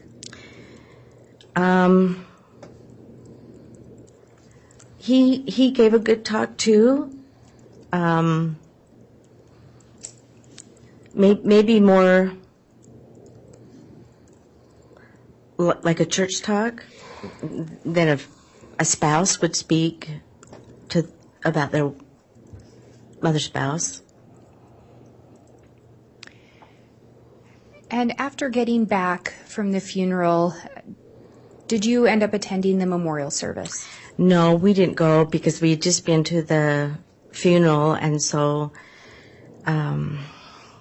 our Relief Society presidency and the bishop fixed a meal, and we took it over to Chad's after the memorial. And when you took it to Chad's house, was he there? Yes, they'd just gotten back, and the kids were back, and so we put the food down, and the kids started to eat. And Chad said then that he was moving out. He couldn't be there. And we said, well, where are you moving? And he said he's moving to Rexburg. He had a friend there that had a condo, and that his friend was hardly there, so he would let him stay there. And the memorial was on Wednesday? Yes. And so by Wednesday, Chad was telling you he was going to move out of his residence? Yes. Were you left with an impression of if the friend was male or female? He called him a he. Chad called him a he. So you believed it to be a male friend that he would be Yeah. moving with? Did anything else strike you that morning as far as anything Chad told his kids? Yes, he told them to go through Tammy's things that afternoon, which I was surprised at.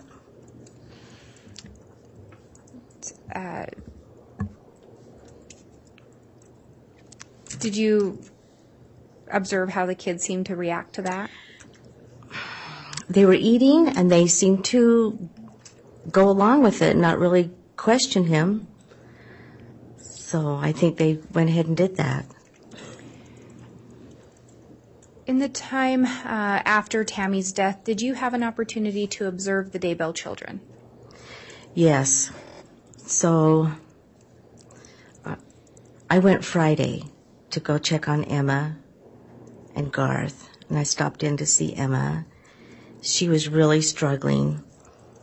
She was crying. She'd missed her mother. She was also struggling having contact with Chad. I said, what's wrong? And she said that he didn't want anything to do with her or her siblings. And then I checked in at Garth. They lived right kitty-cornered from each other. So I checked in on Garth, and he said that he was hoping he wouldn't lose his dad, Yeah, too. I'm going to object to this as hearsay. Sustained. Were you able to observe how they appeared? Emma got real sick, and she lost a lot of weight. We took a lot of meals to her, and the school district was taking meals in to both her and Garth. Garth and Seth were living in the house. And when you say in the house, were they living in Chad and Tammy's house? Yeah, they were. And I went over and cleaned Tammy's house for her, took her a meal, but she struggled health-wise that way. At some point, did you end up reaching out to Chad?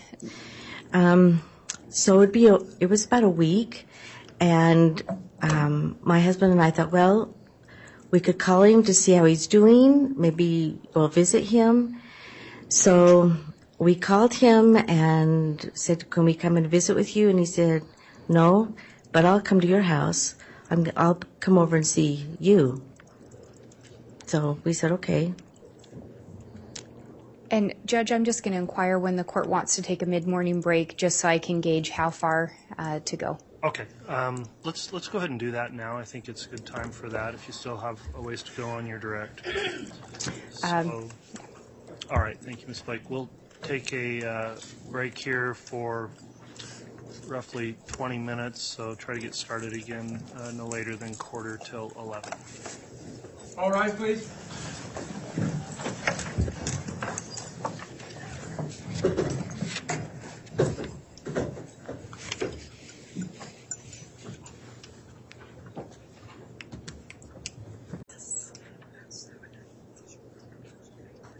Thank you. Please be seated.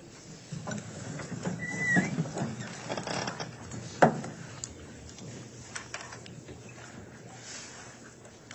right, Mr. Bailiff, we could have the jurors brought back, please.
please.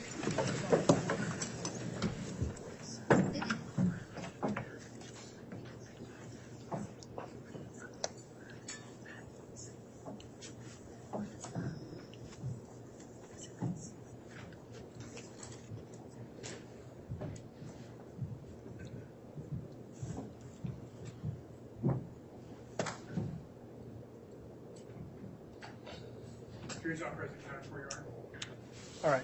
Thank you. Please be seated.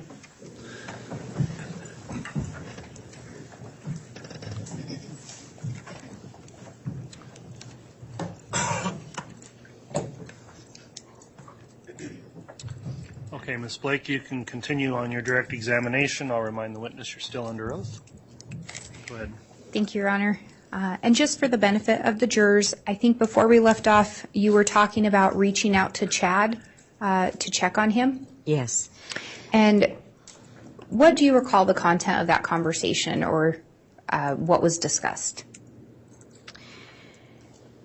We reached out to him to go visit him to see how he was doing. And I think this was the 26th of October. And he said he would come to our place. Did you get the feeling that he didn't want you to go to the residence he was at in Rexburg? I'm going to object. That's speculative, Judge. Sustained. Did he, in fact, end up coming to your place? Yes. He came over to our place, and it was, I'd made cookies, and he came in and sat in the kitchen.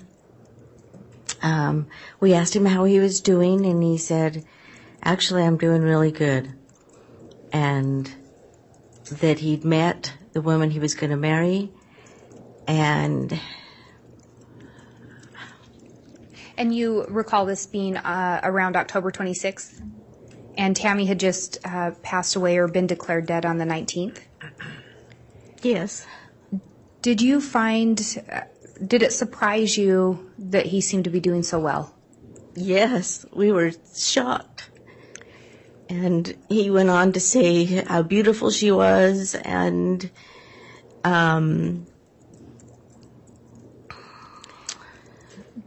we asked him where he'd met her, and he said at a conference in St. George in October. And we asked him her name, and first he wasn't going to tell us, and then he said, well, I'll tell you. And he said Lori Vallow, and I had no idea who's Lori Vallow? And then he mentioned that she did a podcast with Melanie Gibb. And so then that's who that is. And then you had some name recognition? Yes, just knowing that she had done a podcast with Melanie Gibb. Had you ever met Lori Vallow? No. And when Chad was talking to you, you said he indicated they'd met at a conference in St. George in October. Do you know if that would have been October of the previous year in 2018? Yes. Was she with him when he came to visit you on that occasion? No. Did you end up actually meeting her in person? Yes. Do you recall when that was? Yes. So on Tuesday nights, we worked at the temple, and we were waiting in a room for a meeting to begin, and he tapped us on the shoulder and asked us to step in the hallway. And there we met her and her niece, Melanie, and another friend. And it was brief because we had to get back into the meeting, and so it was just brief, but it was a little awkward. It was awkward. And then at some point, did Chad and Lori both end up coming to your house? Yes, so in that week, so I honestly, I don't know if it was the next day or another day, but it was in that week. And they came to the house in the afternoon, and it was cold, and so I asked her if she was used to Idaho weather, and she said she'd bought some warmer clothes, and they came in and sat on the couch and was quite affectionate with each other. And when you say quite affectionate, could you describe a little bit about what you were observing? It was abnormal for us to see Chad that way. So, his arm was around her. He had his arm over her legs, and she was giggling and laughing. And for Todd and I, for my husband and I, we were embarrassed just because we hadn't seen Chad in a thing that way. Especially, they look like teenagers, and so.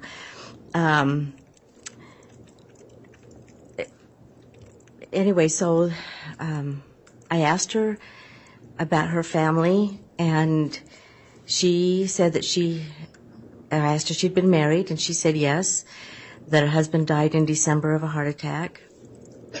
And then Chad said, and she recently just lost a daughter. So I told her, oh, I'm sorry. And she said, thank you. And I said, how many children do you have? And she's kind of stammered, and like there were stepchildren involved, and so I did not get a definite number.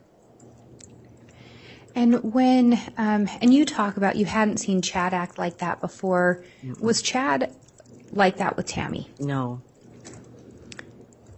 And you talked about you'd ask Lori if she was getting used to the cold. Was there a specific reason that you remember asking her about the cold? Yes, because October of that year, 2019, we had an extreme frost in Rexburg at the time. And it was early frost, and it was a hard frost, and the farmers were getting their potatoes out early. And in fact, they were helping each other. It was an unusual hard frost, and so it was cold that October. And so I asked her if she was getting used to the cold then. And when you talk about it was potentially the next night or sometime that week, are you referencing the week of October 26th of 2019? Yes. Did that seem pretty quick to you to see Chad there with another woman? Absolutely. Yes. And when Chad told you that Lori had a daughter that had died recently, or that she'd recently lost a daughter, Lori didn't say anything different? No. She didn't contradict that information? Mm-mm. Did they ever talk to you about their plans for a future together? Yes. First Chad told us he was going to go to Hawaii to write a book.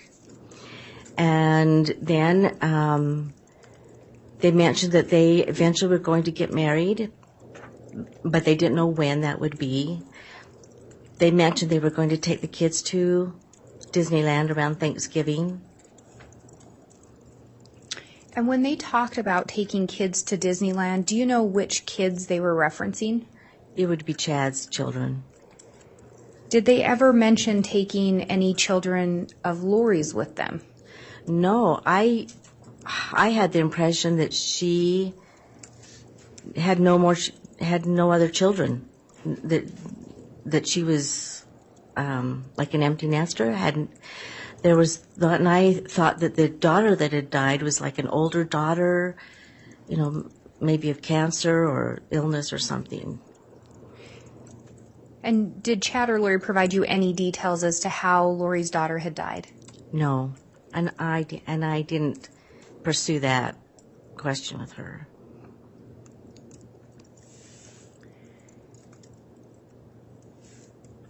And I think previously we talked a little bit about you going to visit Emma And was it Emma that you would go clean her house? Yes.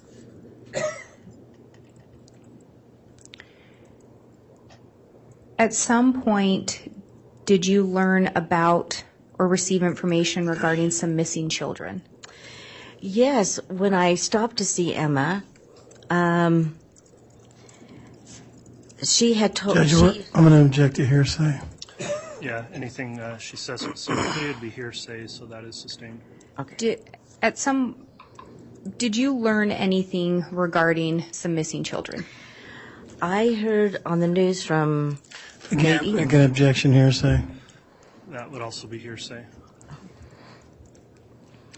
At some point, do you know if Chad left Idaho?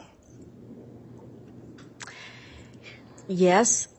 I knew that they had left after they visited with us. I think they left when I stopped to see Emma. She Objection hearsay. Comment wasn't made yet, so I'll overrule that at this point. Ms. Blake, just if you'll re-ask the question. At some point, and maybe I'll ask it this way. After Lori and Chad visited you and you'd had the conversation about Lori's children or lack of children, did they come to your residence on another occasion? Yes. It was after they were married, and they had come back to Idaho. They were going to take the kids to Disneyland. They did stop by and show us wedding pictures. Do you recall approximately when that visit would have been? It was close to 2 weeks. It was close to 2 weeks after they had been there the first time. And at that time they showed you wedding photos? Yes. Were you surprised to see wedding photos? Yes. And why was that? Just because it was so soon. They had gotten married so soon. And you were friends with Tammy? Mm-hmm.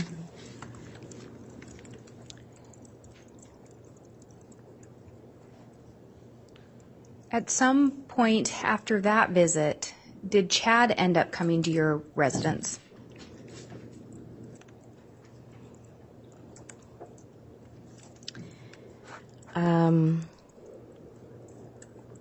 Let's see. No, I think that's when they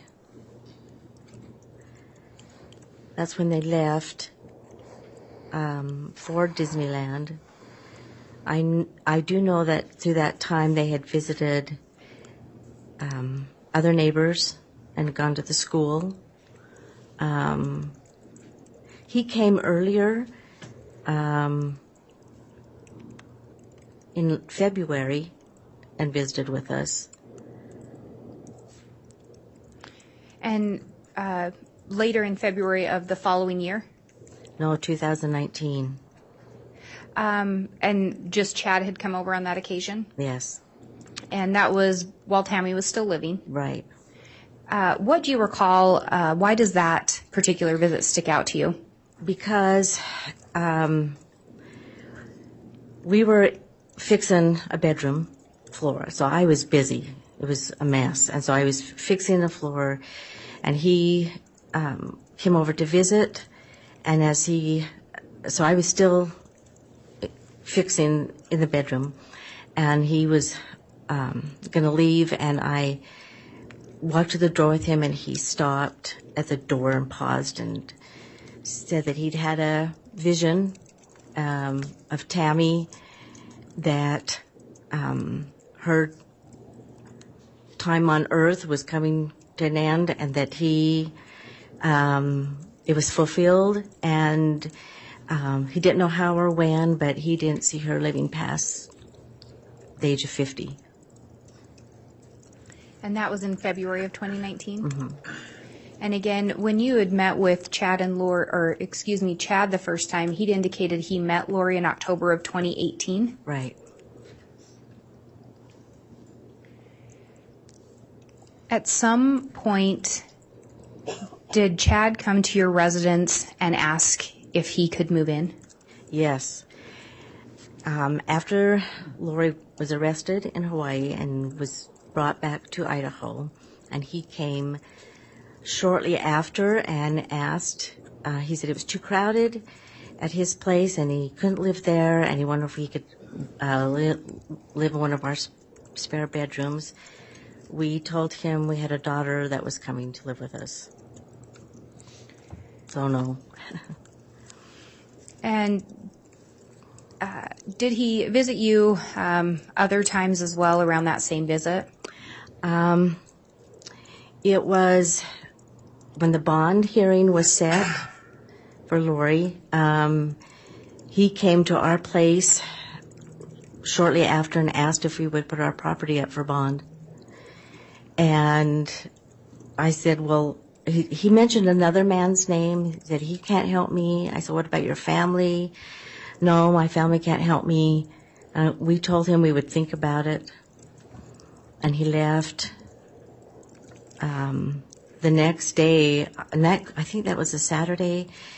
The next day was Sunday, and he texted us and said that he had a bondswoman to come and talk with us. And we told him, well, we were still thinking about it. And We're going to object as to relevance. We don't believe that this is in furtherance of any conspiracy. What's the relevance, Ms. Blake? Your Honor, I can ask a different question. Go ahead.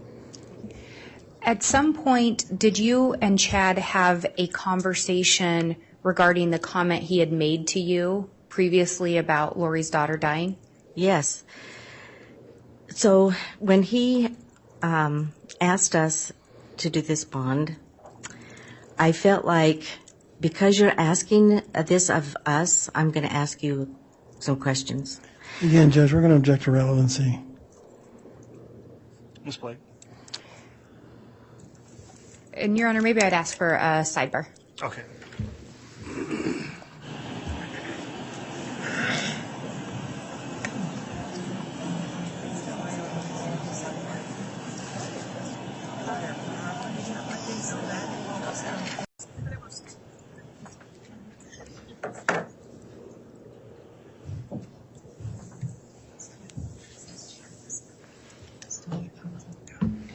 And Your Honor, I think there was a pending objection. The state will withdraw our question Okay, go ahead. Ms. Blake. and ask a different way. Not getting into the context of why Chad was there or the other conversations, what, if anything, did he say regarding his prior statement that Lori had a daughter that had lost a daughter recently?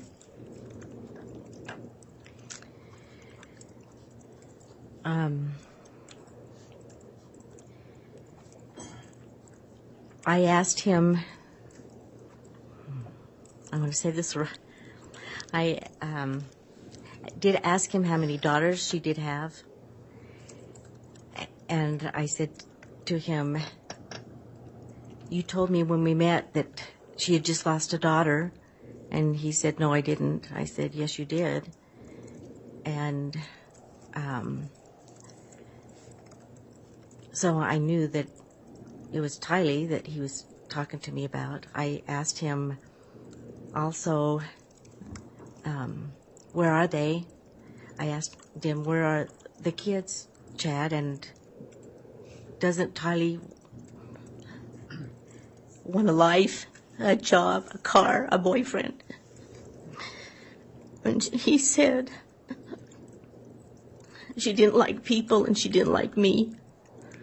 And what struck you about those statements?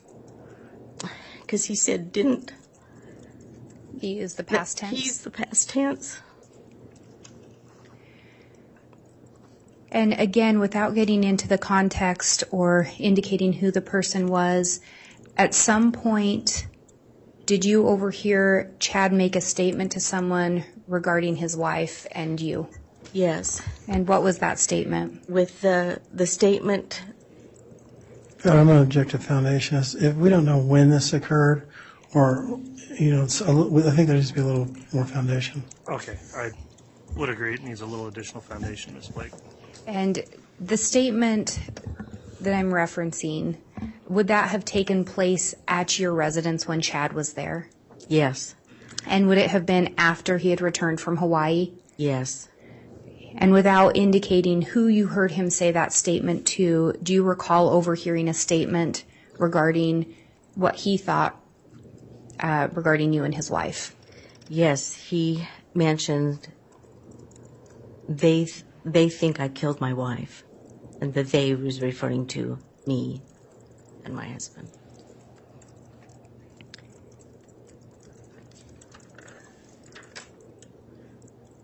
I don't have anything further at this time, Your Honor. All right, thank you, Ms. Blake. Cross-examination? If I could have just a second to confer with counsel. Very well.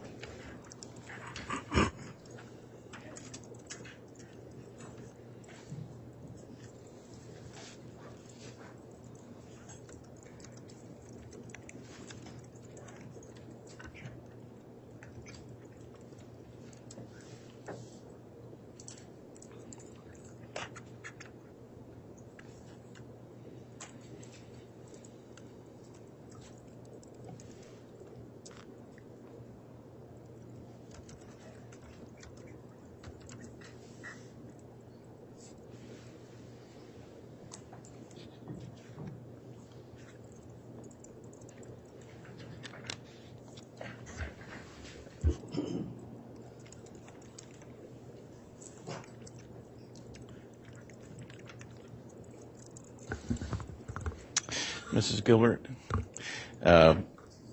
you and your husband are farmers? No. We have some animals on our place, but some chickens and a steer, but my husband's a flight instructor. Oh, okay. I'm sorry, I thought you were talking about farms and potatoes. I was wondering if you were a farmer. No, that's surrounding areas, there in Rexburg with the farmers. Okay. And you knew Chad Daybell because he lived in your neighborhood? Yes. And he and his wife and children attended the same church as you? Yes. And then how did you get to know Melanie Gibb?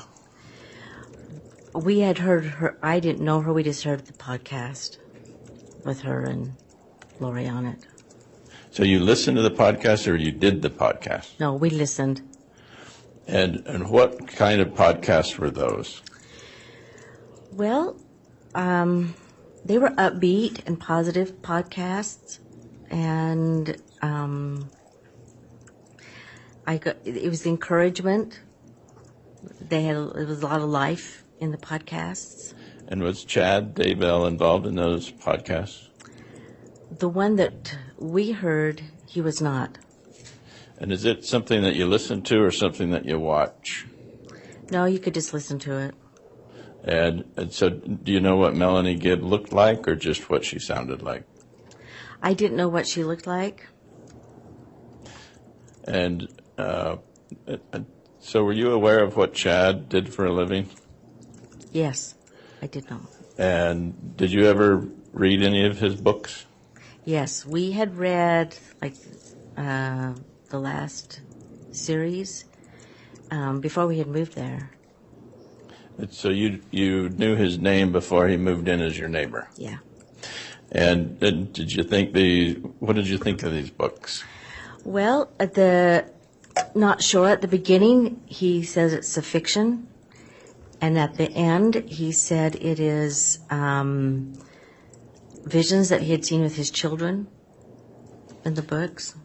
So did he indicate to you personally that these books were fiction or that they were true?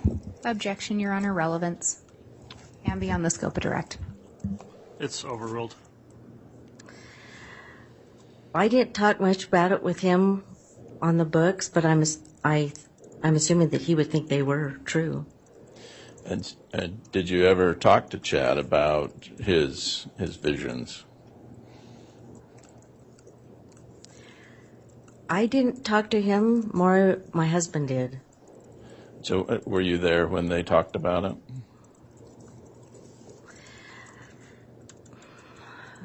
No, because they did it at church.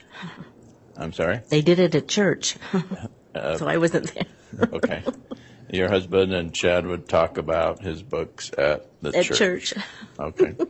And the church, you're meaning which church? Or our LDS church. And did you attend we've seen maps and pictures of what's called the Salem Church. Is that Yes. what you're talking about? Mm-hmm. And that's about, it's a couple of miles from Chad's house. Yeah. And where do you live in relation to that? We live on about 6 houses west of Chad. Okay. And so, did you talk to Chad about the conferences that he would go to?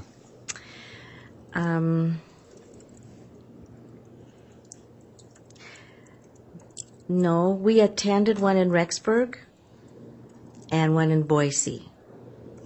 Other than that, we didn't. My husband may have, but I didn't So, talk to him. what were those seminars called? They were a preparing a people seminar. There was quite a few speakers. So one in Rexburg and one in Boise. Do you remember what year that was? The one in Rexburg was early, so that maybe early or 2018. And then the Boise one was in 2019. And was Chad a presenter at both of those seminars?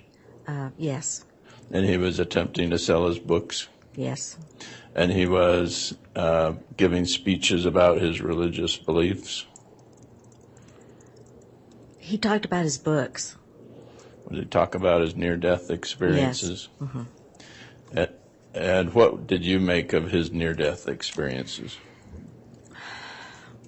Well, they were interesting to hear. You don't know if that's real or not. To him it was real. I can't say it was real. I don't know.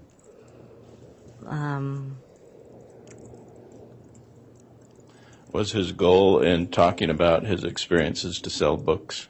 I think so. And were these seminars or conferences sanctioned by your church? No. Were they approved by your church? I don't think so.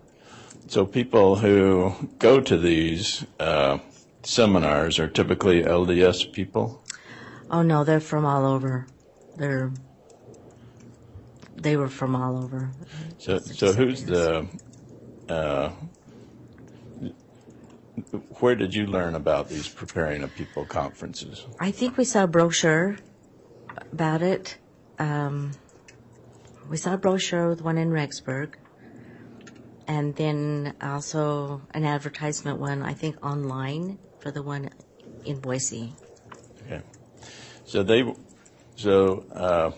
presenters at these seminars, conferences that you went to, what was the subject matter of that approved by your church? No. So if you went to one of these seminars, conferences, you were a renegade of your church? No. They had all different types of topics that was interesting to hear.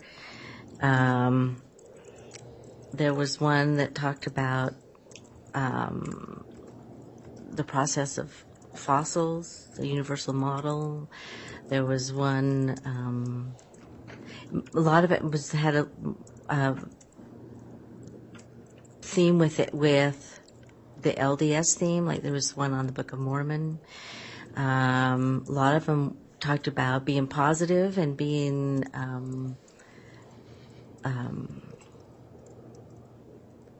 like food storage, those types of things. Would some of the topics focus on the end of the world? I think Chad's did. And he seemed to talk a lot about the end of times. Yes. And what did you make of that?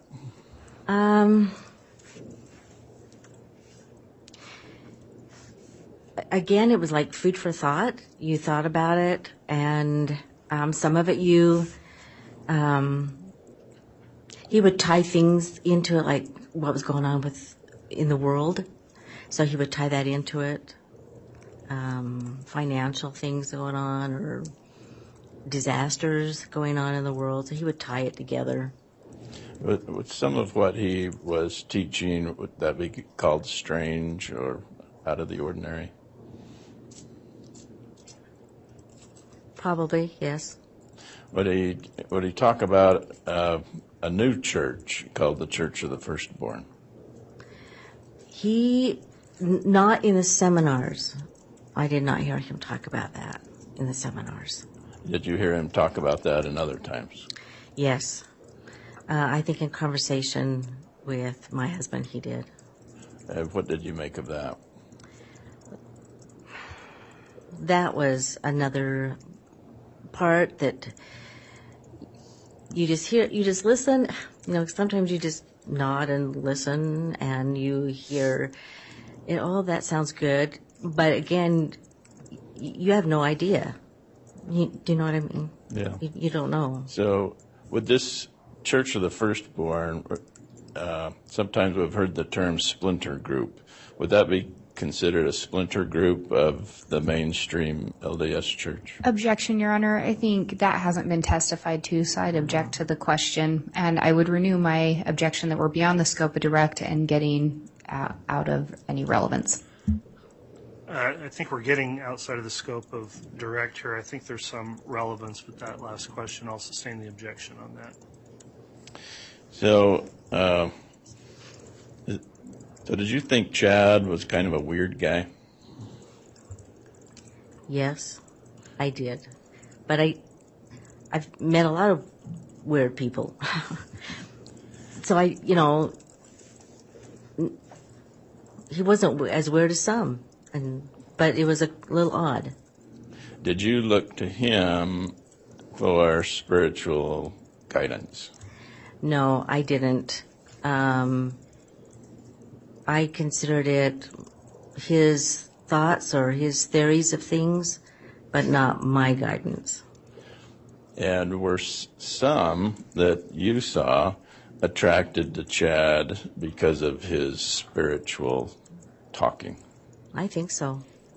He had a way of being convincing, even though he was selling it as fiction, but yet some people believed it. I think so. Sometimes just the way he talked. He would make his voice and talk as if he absolutely knew things. And is that what you observed with my client and Chad Daybell, is that she was enamored with him? She was definitely in love with him, but I think the beliefs were the same. And I think you described it as a couple of teenagers. Yeah, that visit was. And I only think that because I'm older, so you would look at it like, well, I know their age, like be your age type of thing. Does that make sense? Yes. All right. Thank you.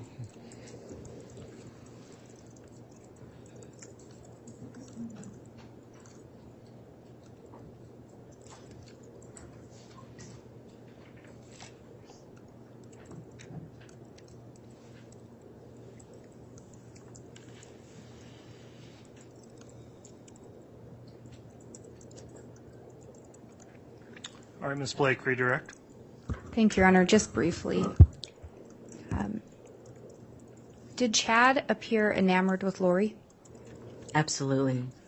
And Chad was more affectionate with Lori than you'd seen him be with Tammy? Yes.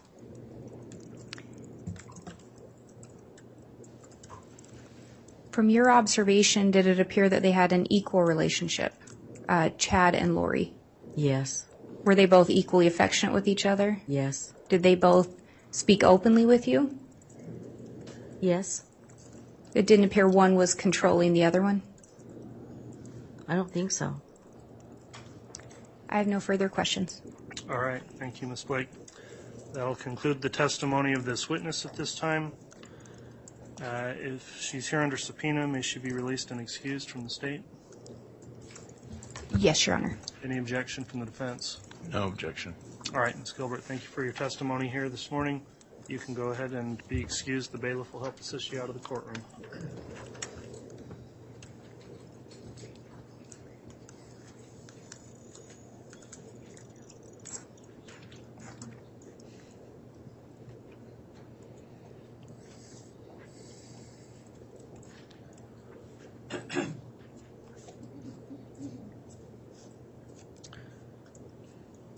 All right, the state can call their next witness. The state would call Todd Gilbert.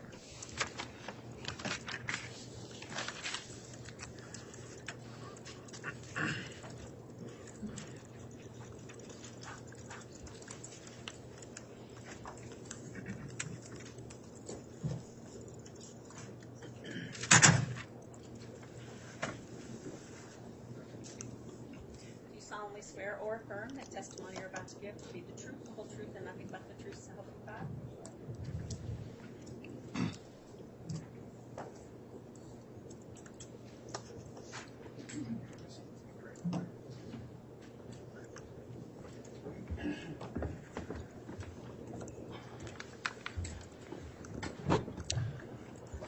All right, now that the witness is sworn, let me just inquire, Mr. Gilbert, did you listen to in any way or review any of the testimony that's occurred in this case since it started at trial?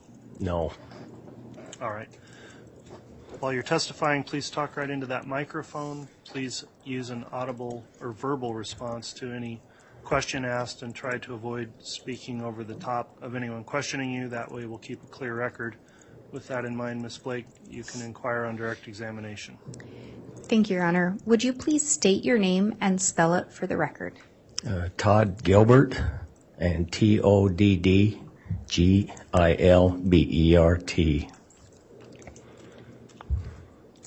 Do you know an individual named Chad Daybell? Yes. And did you know an individual named Tammy or Tamara Daybell? Yes. How do you know them?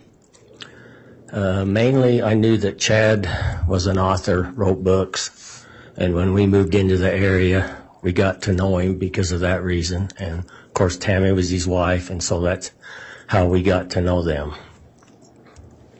And was there one of the two of them that you interacted with more often? Yes, Chad.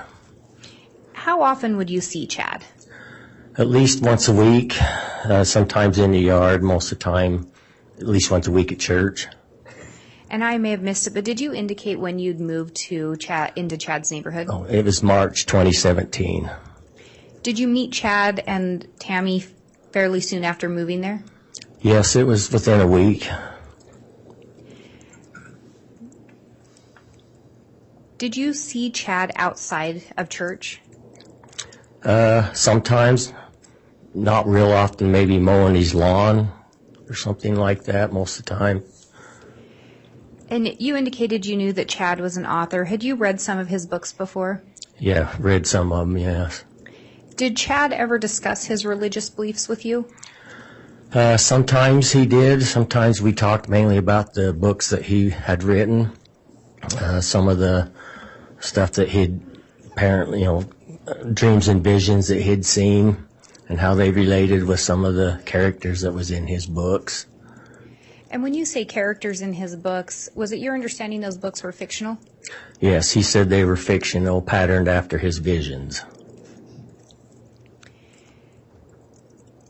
Did it appear that he was trying to teach you things or just share his beliefs?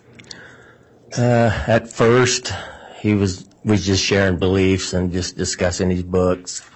As time went on, he was pushing more that way towards teaching things towards the end there, or 2019.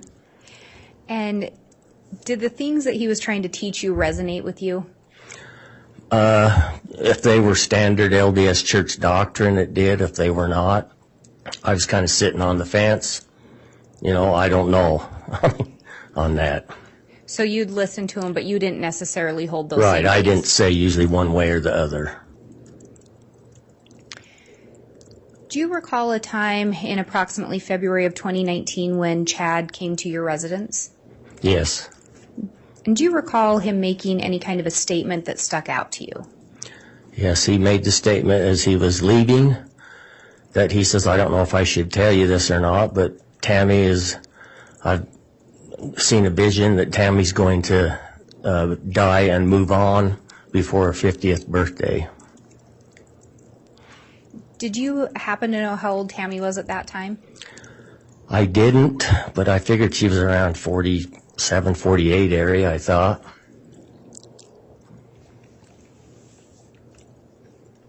And at some point, did you learn of Tammy's passing? Yes. On the morning of October 19th, 2019, I would usually get up early in the morning and exercise. And so when I come upstairs at around 7 a.m., Chad's daughter had just called Alice to tell her that her mom had just passed on. And so that's when we found out about it. Did you end up going to the Daybell residence that morning? Yes, we went there around 8:15 to 8:30 area. When you got to the residence, did you make any observations of Chad? Yes, he seemed like he was businesslike, more so than someone had just lost their companion, his wife, and that things were all pretty well planned out, ready to go for the funeral. Did that seem odd to you? Yes, it did, because usually you're mourning more than that if your wife passes on as a surprise. Surprises you. And you said you arrived there, and correct me if I'm getting this wrong, but around possibly 8:30 that morning? Yeah, yes. And so she had just been pronounced dead shortly before that, is that correct? Yes. Do you recall Chad making any statements to you that day or having any conversation with him? Yes, he referred to, I said to Chad that I'd forgot all about him telling us that she was going to die until it actually happened. And so I said to him, well, man, I guess it happened. And he says, yes, it did. He turned his back away from his kids that was there so they couldn't see him, and kind of whispered that to me, that he said that, and that's probably the biggest thing that I remember that day. And when you asked, so I guess it happened, were you referring back to the vision he'd told you about that Tammy would die? Yes. And you said he turned away from his kids. Did he indicate if he'd ever shared with his kids that their mother was going to die? He did say that he had never mentioned that to them, and I don't think that they knew it. Do you recall if he told you anything regarding how Tammy had died? He mentioned that she had got up about midnight, had a coughing spell, and threw up in the bathroom. And she went back to bed, and he had figured that she had died around 2 a.m.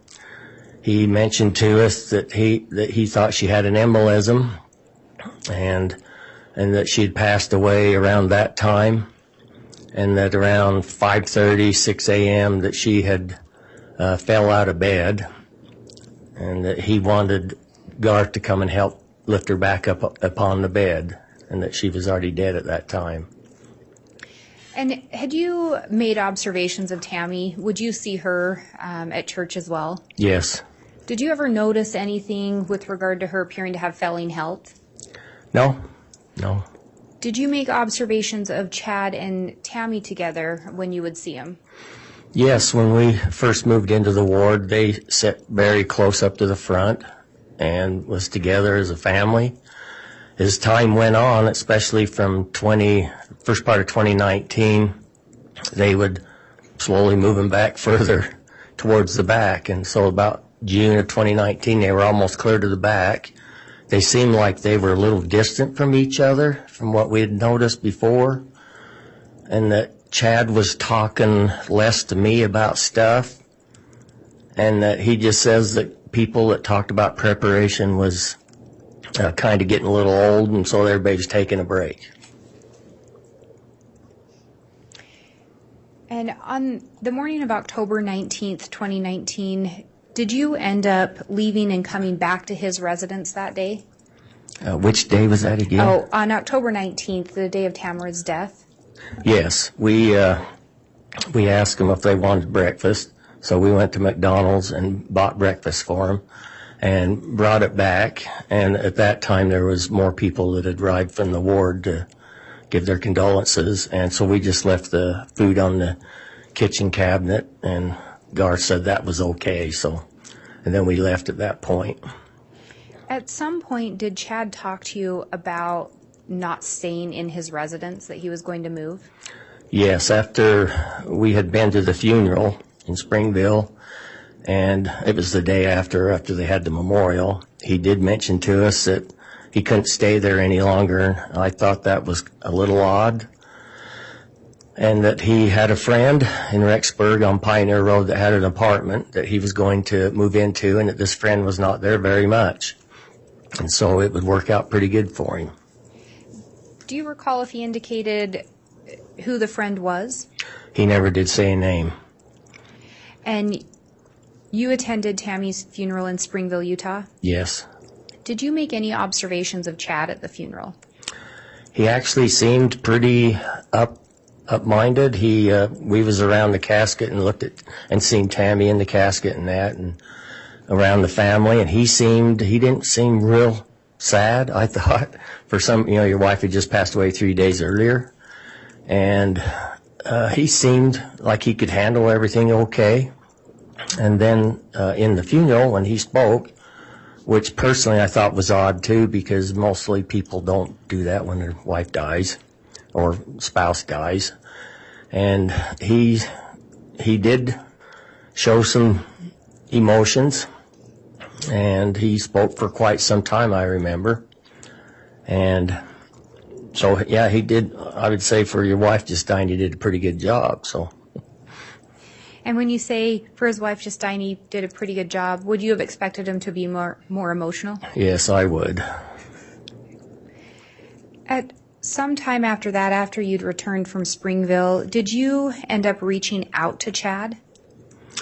Yes, I believe it was about 2 or 3 days after the memorial they had.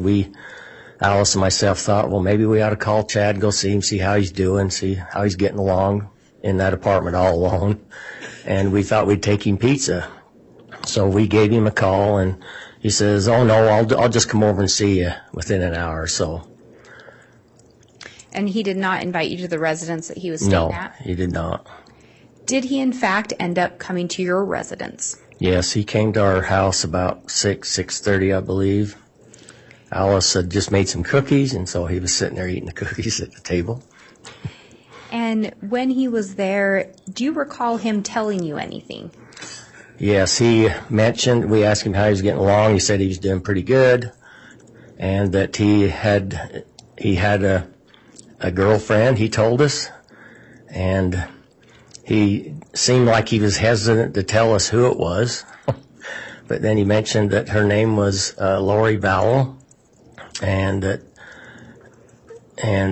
I thought to myself, well, I've heard her name before because I heard her on podcast speaking with Melanie Gibb and Jason Mao a couple of times, so I was familiar with her already. So. And you indicated that this visit would have taken place 2 to 3 days after the memorial? Yeah. And the memorial was the day after her funeral? Right. And the funeral was 3 days after her death? Yes. So this is a week or a little bit more than a week after Tammy had died? I believe it was probably the following Saturday or Monday. And so about a week later, a little over a week, Chad was telling you that he had a girlfriend? Yes. Did he say anything about his girlfriend? He said that she was beautiful and that that she was going to be his second half of his life, I guess, wife, you might say, and for his mission that was left on the earth. And was Lori with him on that occasion? No. Did you end up meeting Lori? Yes, Chad mentioned that Lori and a couple of friends that was with her was here in the area, and if we would like to meet her.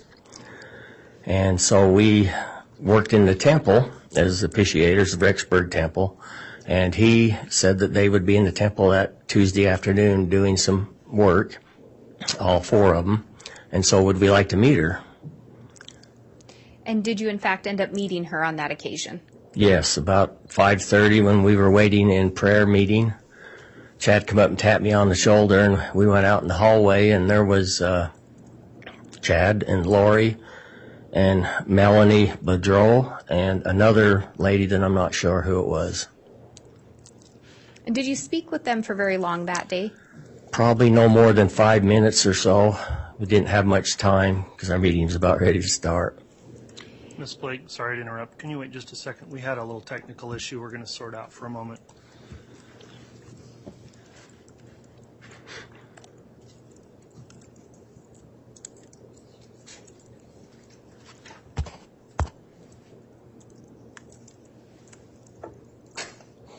It has been. I'm not sure. Yeah, I think it's.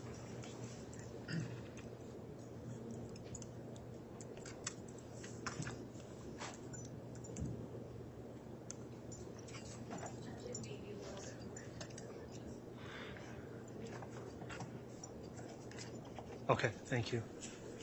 All right, apologies for the interruption. You can continue, Ms. Blake. I'll turn my mic on.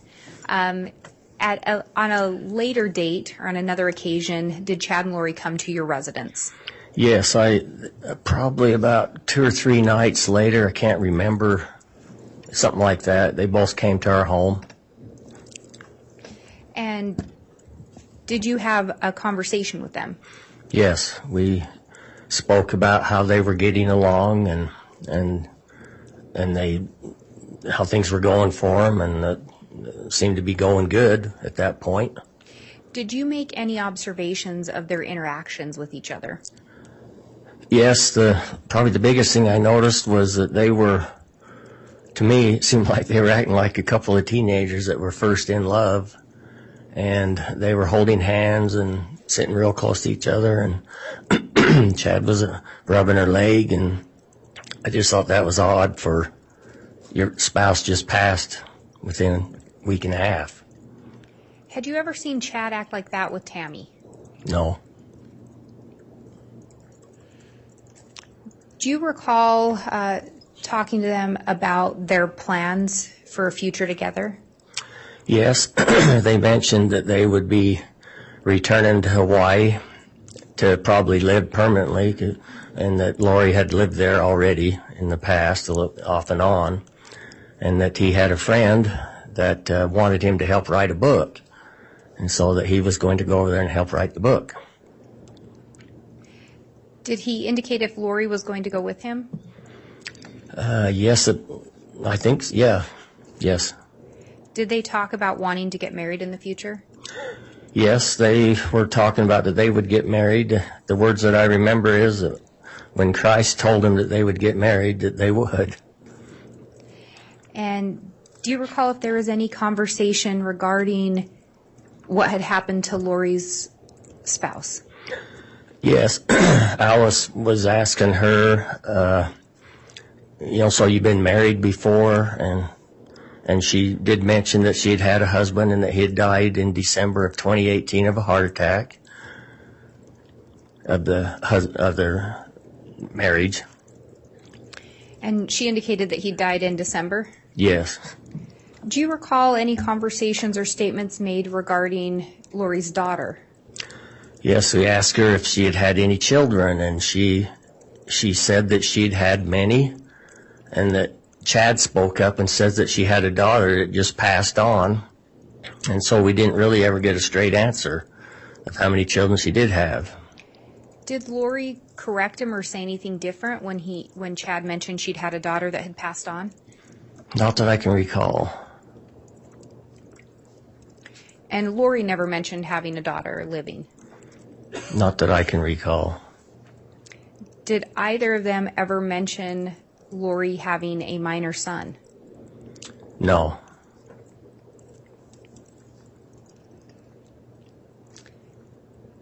Do you recall them coming to your residence on another occasion, a later occasion?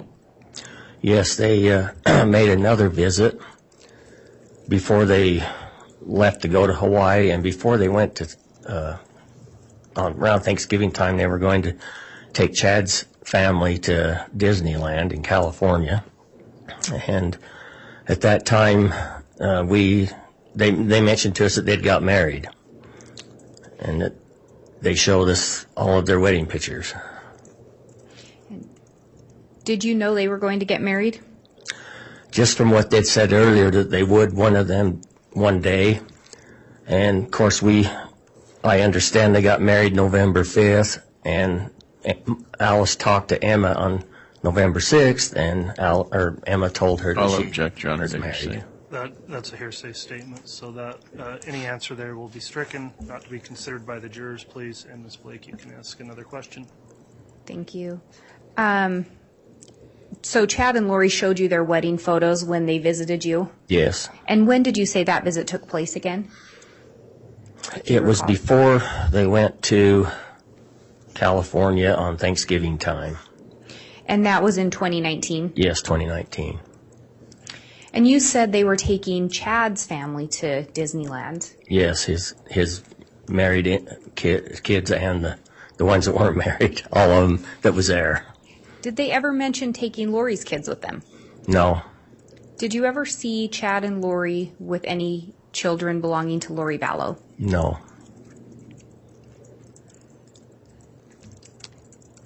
Did Chad ever tell you how his kids felt about his being with Lori? I'll object, Your Honor. That question calls for hearsay from Chad's kids. I ask if Chad ever said how his kids felt. Yes, the objection's overruled.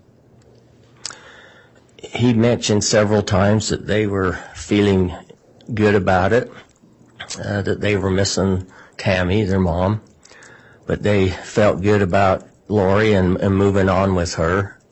He told us that several times. Did Chad ever say anything about how Tammy felt or would feel about his relationship with Lori?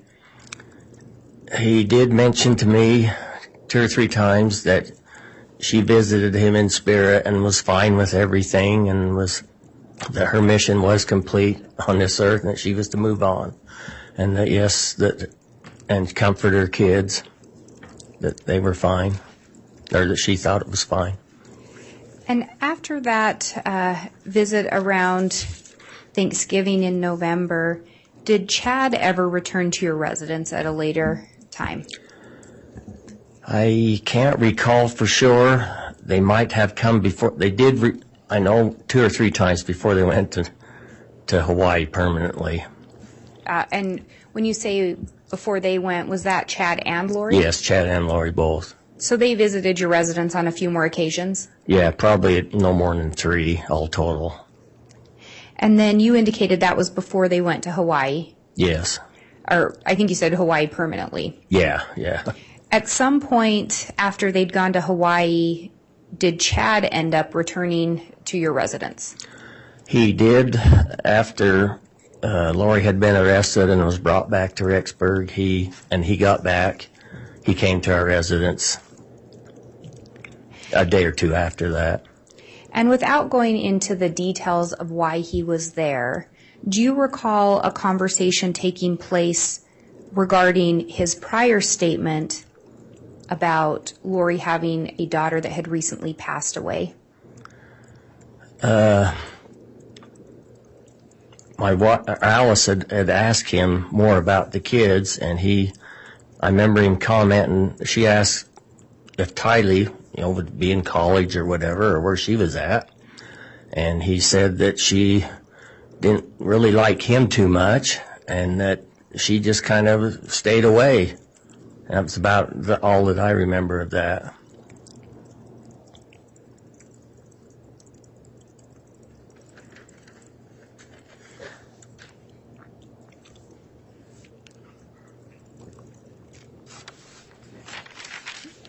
Just one moment, Your Honor. Yes.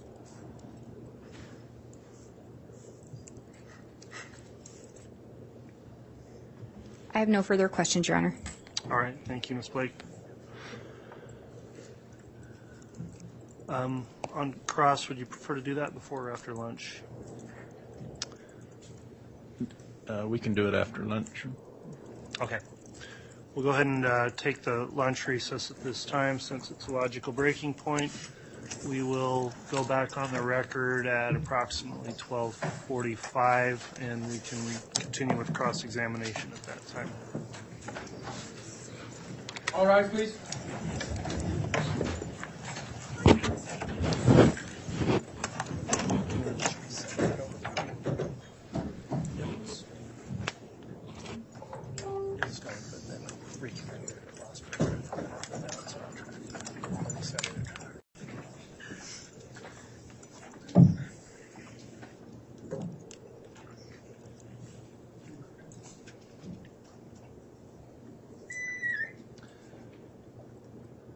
All right, I think the jurors are already starting to get lined up, it looked like, to be brought in, so we'll just remain standing. Apologies for the longer lunch break. We had a technical issue to sort out, but we're ready to bring the jurors in.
All rise, please.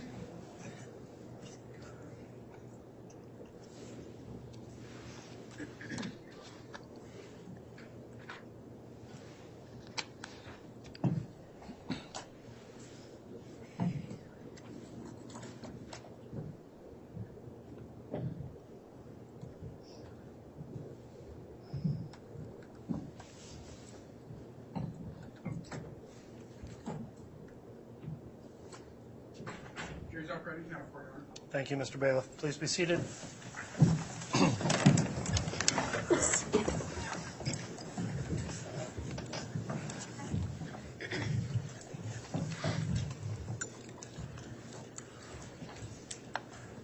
Okay, we're back on the record on case CR 22-21-1624, State of Idaho versus Lori Vallow. We just concluded the lunch recess. We did have a minor technical issue that delayed our restart for a few minutes. That's why we started later than we anticipated. At this time, then, the state finished the direct examination of Mr. Gilbert. We're on to cross-examination at this time. So I'll remind the witness you're still under oath for your testimony. And then is it Mr. Archibald that will conduct cross? Yeah. All right, Mr. Archibald, you can cross-examine if you'd like.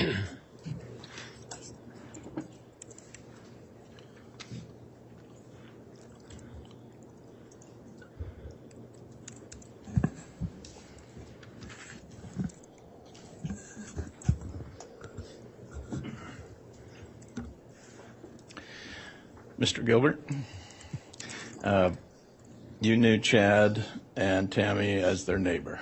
Yes. And then you also attended church with them. Yes. And which church was that? The Salem church there in the Salem area, Salem 3rd Ward. Okay.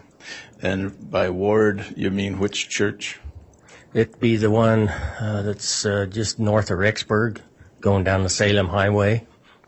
There's 3 wards that meet there, and it's a Church of Jesus Christ of Latter-day Saints. Okay. And you've known Chad and Tammy Daybell since about March of 2017. Right. Yes. And you knew their children as well? Yes. And did you know Chad Daybell's name before he moved in? Yes, I was familiar with his books, and I knew he was an author. And what kind of books were they? They were written as last day vision, things that were kind of like going to happen in the world in this area. And did you like those kind of books? Yeah, they were kind of interesting. Yeah. Okay. And so you would buy his books, and they were supposed to be fiction? Yeah, he said that they were based on fiction with mixed of some of the visions that he'd seen. And so when he talked to you about this, he would say, my dreams and my visions are real, but then I put fictional characters with them and write a book about it? Yes, pretty well. That's the way he would word it. Okay. So did you think that he was making up his dreams and his visions? Was that the fiction part, or was the fiction part the names associated with his dreams and visions? Mostly the names were all fictional in them. The situations were I took it as visions that he'd had, not mainly word for word, but, he would use that for the basis. Okay. And would he talk to you privately about his dreams and visions? Sometimes at church we would talk between meetings or something. And did you believe that he was telling you the truth, or did you feel like he was full of crap? I felt like that I didn't know for sure, or it hadn't happened to me like that. I thought, well, I guess it could have happened to him, but I wasn't 100% sure, put it that way. Okay. And now, eventually, after getting to know you, he wrote a series with you in books. Is that right? Yeah, that's correct. And those books were called the Times of Turmoil series? Yes. And he wrote about a brother Gilbert. Would that be you? Yes, that's what he said. All right. And where does the brother come from? In the LDS church, a lot of times people are called brothers and sisters, just addressed that way. Okay. So you weren't really his biological brother. No. But in church lingo, he would call you Brother Gilbert. Yes. And these books, Times of Turmoil, what are they about with you in them? They were about, he wrote 2 different series, and this was the second series, which is kind of updated, I guess, for the times that we were in. And they was pretty well the same type of series, just last days visions, things that's going to possibly happen. That's what he said. And so when you read these books with your name in it as Brother Gilbert, was that flattery or was that an insult? I would imagine I think it was flattery. He told me beforehand that he was going to have me in one of the books, so I knew it was coming. Okay. I think it was flattery. All right. And he wrote good things about you in there? Yes. All right.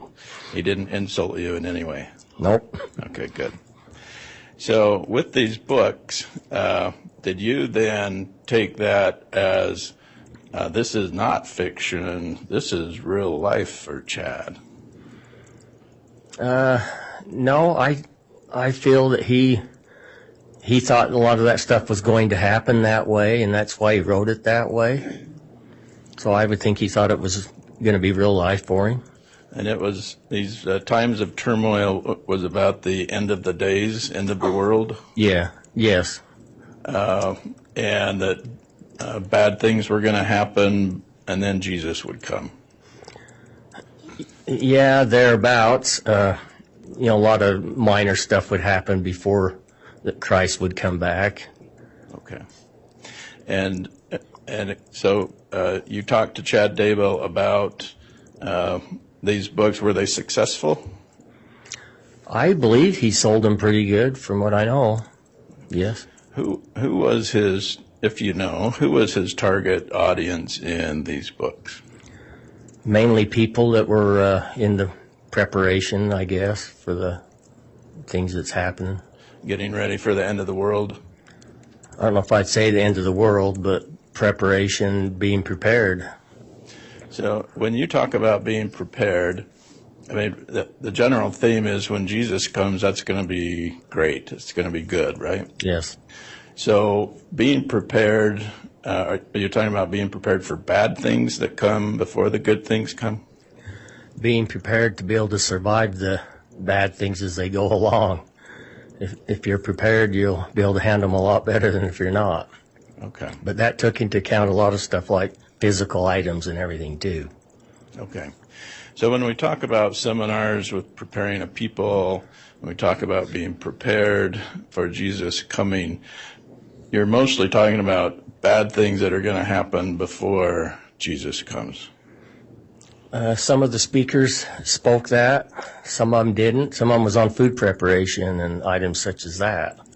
They didn't really get into real wild last days things like that. Okay. But isn't the theme of when Jesus comes again, it's going to be a good thing, not a bad thing? Correct. Okay.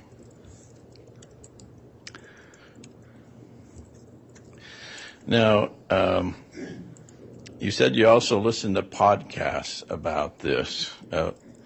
Can you tell us about some of those podcasts? There's been several different podcasts in the past. I know that Lori was involved with a podcast with Melanie Gibb and Jason Mao that we started listening to off and on, and they interviewed Chad one time. And now, our podcasts, are they like on the radio or on the internet or on YouTube? You could get them on the internet. On the internet. On a website. So you would have to go looking for podcasts about certain topics? Yeah, yes. And you and your wife would do this together? Objection, Your Honor. I think I've waited a while, but I think this is beyond the, well, actually, I don't see the relevance of where we're headed here. Relevance, Mr. Archibald. Your Honor, he testified in direct. I'm following up on questions from the state of Idaho. I'm just going through what the state of Idaho elicited from this gentleman. And Your Honor, if I may briefly respond. Go ahead. I think in response to a question, he indicated something about listening to one podcast. There was not further discussion on that. There wasn't discussion of multiple podcasts, how he got them, or anything along those lines. All right, I'll allow a little bit of latitude here for you to keep going, Mr. Archibald, but at some point it needs to tie into relevance here. I'm concerned we're getting outside of relevant testimony. So you mentioned a podcast about Jason Mao. Who is that? He's a man in Arizona that was involved with the podcast. I don't know a real lot about him. Is he the retired policeman who now is a motivational speaker? Yes. Objection, Your Honor, relevance. I think we're outside the scope at this point, Mr. Archibald. You mentioned Melanie Gibb. Yes. The jury's heard from Melanie Gibb. Would that be Lori's friend? Yes. And do you remember anyone else on that podcast other than Lori Vallow? No, just those three, and they would interview people sometimes. They interviewed Chad one time, and we heard that. Does the name Thor sound familiar? Yes. Okay, so was it the same podcast involving Thor? Yes, I believe. Yes, it was. Your Honor, I have what's marked here as Defendant's Exhibit E. It's a podcast recording with Jason Mao, Thor, Melanie Gibb, and Lori Vallow. I'd ask to introduce this exhibit to play to the jury. And Your Honor, may we approach? Yes.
I'm good right now. Okay. Yeah, there's one. All right, thanks.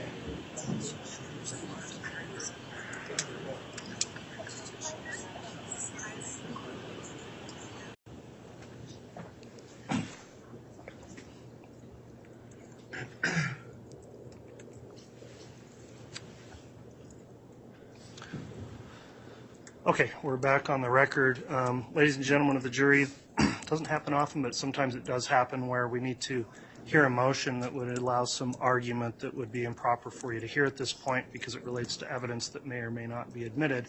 So for that reason, we are going to need to hear this motion at this point. I'll have you return to the jury deliberation room to wait while the motion is argued and heard. So we're not considering this a scheduled break. It's just a motion to take up to keep the evidence moving and have me make a ruling outside of your presence. So at this point, I'll have everyone rise for the jury and they'll retire to the room. All right, please.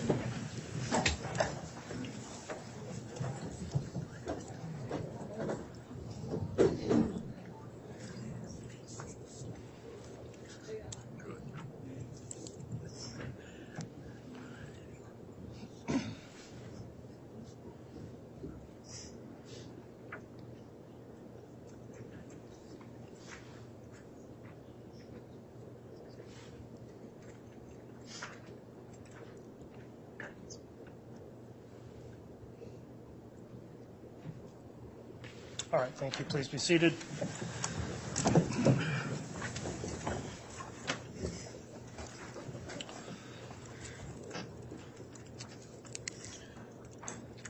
All right, the defendant has made an offer of an exhibit, which is a recording of a podcast. It's offered as Exhibit E.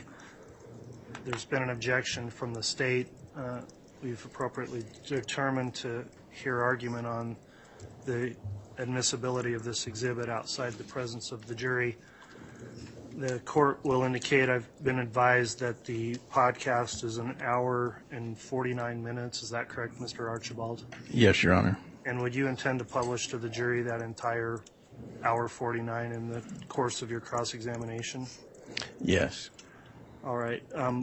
As a practical concern, if it's admissible, we can do that. I have not reviewed and don't know what the podcast has, so in order to, I think, lay an adequate foundation for me to consider that, I need a proffer from the defense about what is contained in this podcast recording that you believe would make this admissible evidence at trial. And, Your Honor, I apologize for interjecting, but before the defense does that, I would ask that the witness be excused then. My concern is the proffer from the defense may educate the witness who they're attempting to lay foundation through. I think that's a good point, Ms. Blake. I think it would be appropriate then that Mr. Gilbert will have you wait outside while we take up this procedural issue, and then we'll have you return to the stand once it's been determined by the court.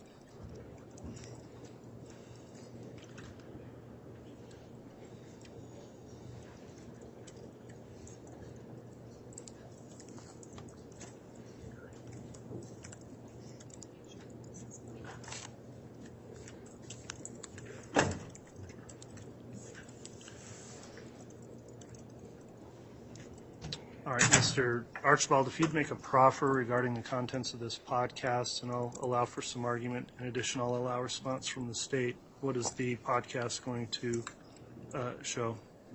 Thank you, Your Honor. Yes, this is an exhibit that was provided to us in discovery.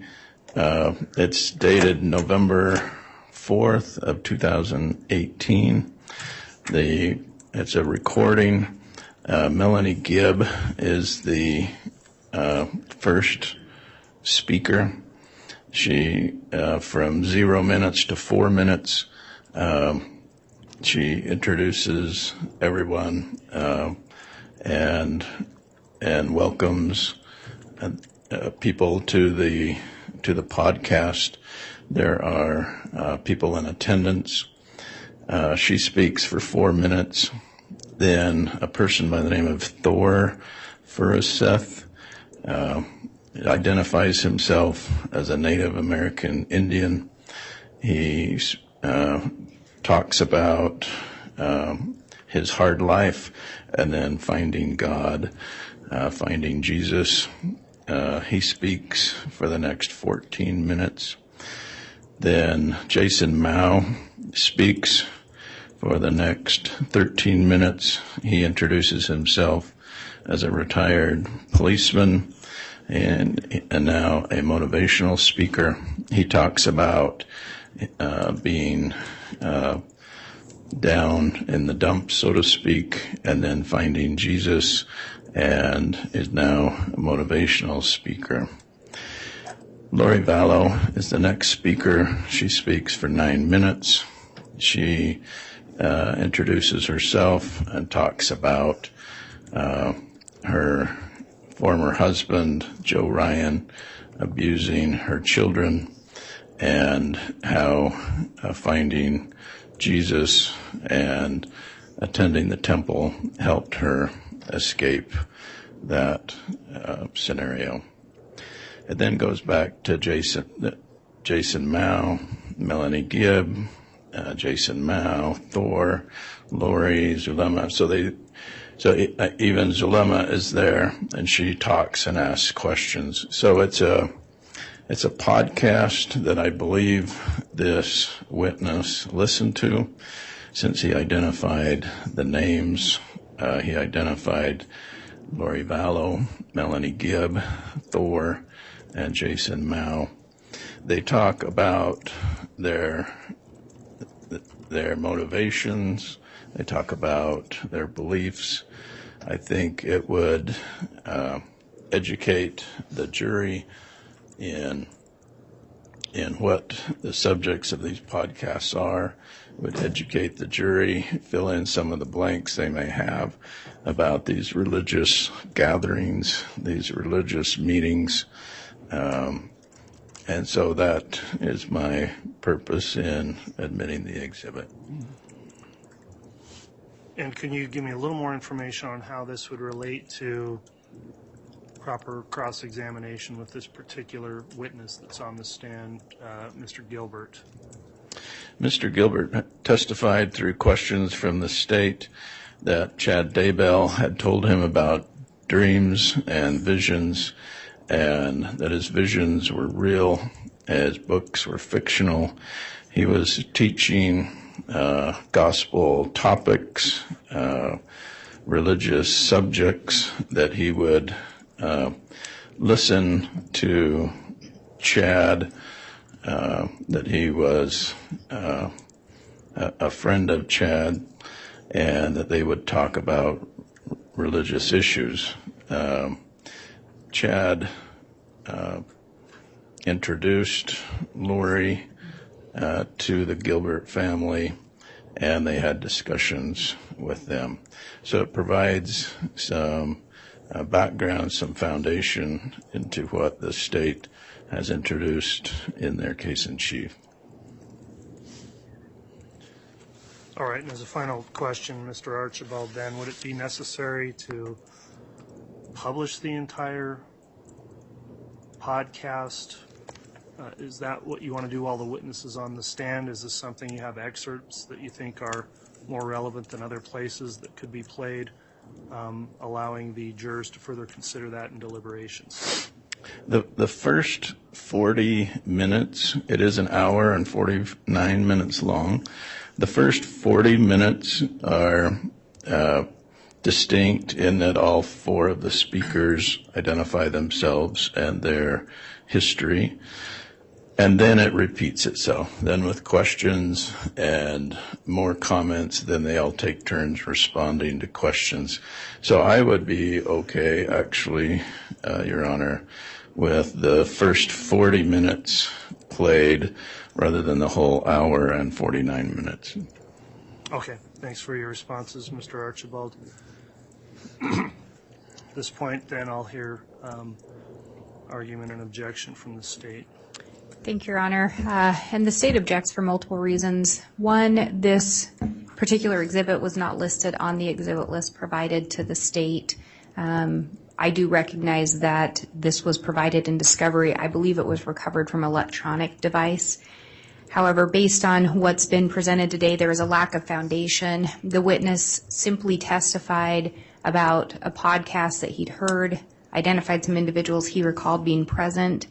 There is no indication that he was present to authenticate that the recording was true and accurate of what took place. He has not indicated the date or time that this podcast was made. He has not indicated a date or time of when he located or heard it. He has also not indicated the location where he found it or through what media he was able to hear it. In addition, it contains hearsay. There are 4 speakers identified. None of them are here today as witnesses, including Mr. Gilbert. The other witnesses' statements would be hearsay. In addition, it's been presented that there are statements of the defendant in there. It appears to be an attempt by the defendant to get statements in without taking the stand. Further, the purported reasons for the relevance include Mr. Gilbert talking about beliefs Chad Daybell shared with him. There is no indication or representation that Chad Daybell is on that podcast presenting any of his beliefs. It does not appear to be proper cross at all. Instead, if there is any relevance to obtaining the religious beliefs of these other individuals, I think they could be subpoenaed in by the defense or should have been. Further, there is simply no relevance of this. Mr. Gilbert just testifying that Chad shared some religious beliefs does not appear to open the door to then 4 other individuals talking about and or sharing their religious beliefs in a podcast. So for all those reasons, the state would be objecting to the introduction of this exhibit. And we would request, if the court was going to consider introducing this exhibit, that we take a recess for the state to review it. I recognize it's in the discovery, but given the fact that the discovery production in this case particularly has been very voluminous, and this was not highlighted as an exhibit until recently, we would just request time to be able to review it if the court were going to admit it. Okay. Let me address a couple of those objections made by the state. First, I wanted to clarify, so the defense, I believe, indicated that as part of your exhibit list would be all of the state's exhibits. Is that correct, Mr. Archibald? Yes. And is this an exhibit that the state had at some point put on a exhibit list? Are you asking me? Either one of you. Is this on the state's exhibit list? No, Your Honor. All right, so Mr. Archibald, was this disclosed as an exhibit or not? I thought I heard a representation that you thought it had been. It was disclosed in discovery, but I don't think we put this on our exhibit list because we did not know that Mr. Gilbert was going to say what he said.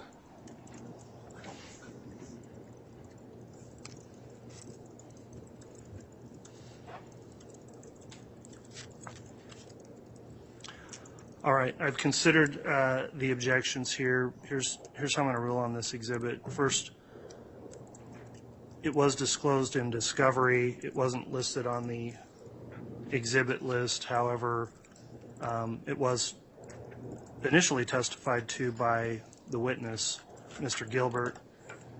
The court has to consider primarily Idaho Rule of Evidence 403, which is whether or not this would be more probative than prejudicial or whether it could result in undue delay, wasting time, or presenting cumulative evidence, among other things in that rule.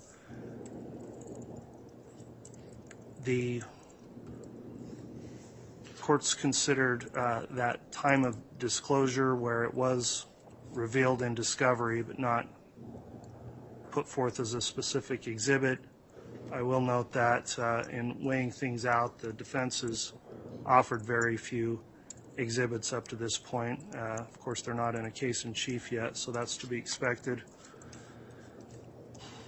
The witness himself may or may not be able to lay foundation for this. So if Mr. Gilbert recognizes this as the podcast or a podcast that he's previously listened to and can confirm that this seems to accurately represent that podcast that he previously has heard, then I think that would allow enough of a foundation for the court to consider the admissibility on that based on a foundation, but that's got to come next with the witness potentially laying the foundation.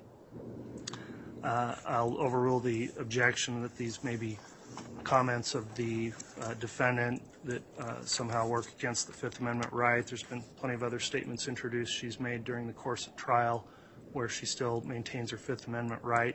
Statements made to other, and these are statements outside of the scope of that Fifth Amendment right in this prior broadcast. The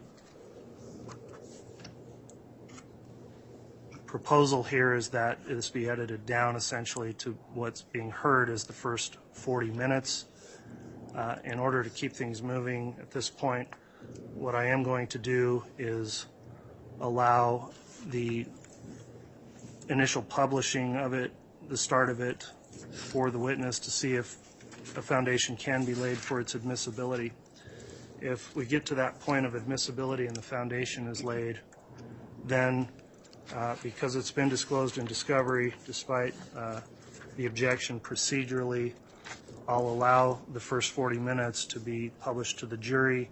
However, I do want to be able to stop the recording at any given point over a more specific objection from the state to determine whether or not it'd be necessary to have a further in-camera review of the exhibit or review of the exhibit by the state, at least outside the presence of the jurors. So we need to be ready to stop it at any given point, either on me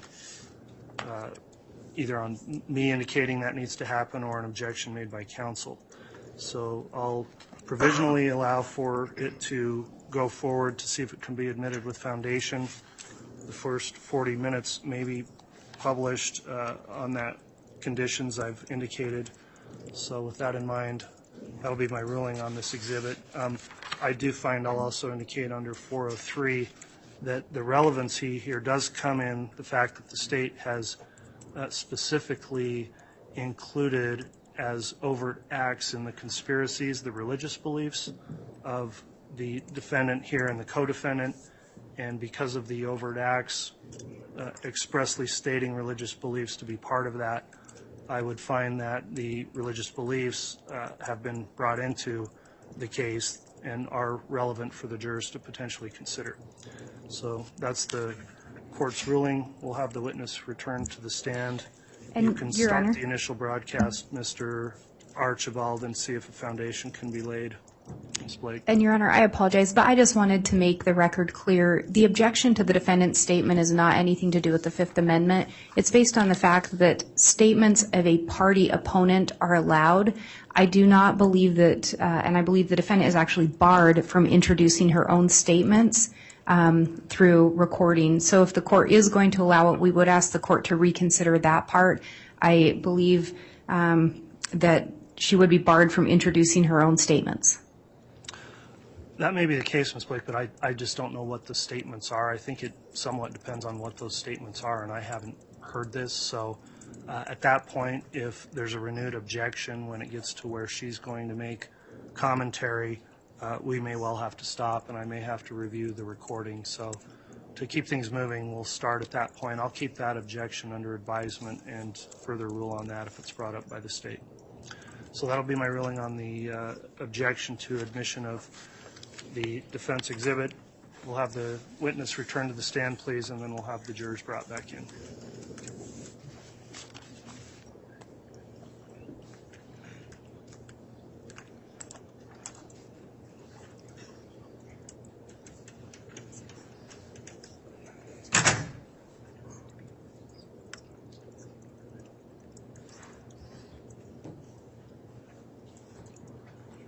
Yeah.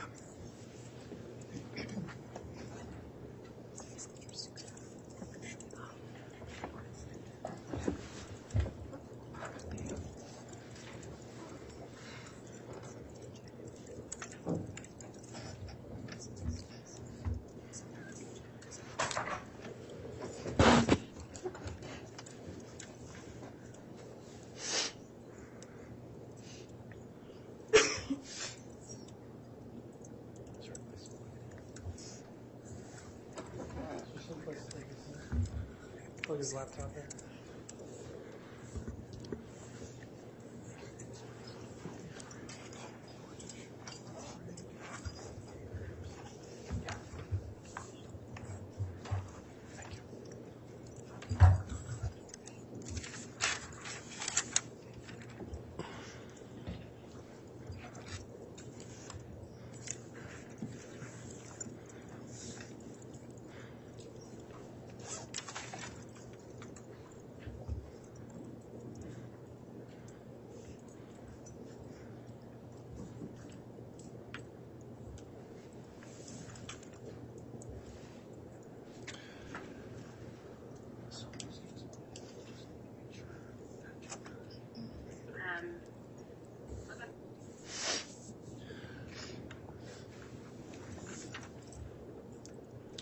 All right, Mr. Bailiff, if we can hold the jurors for a moment, please.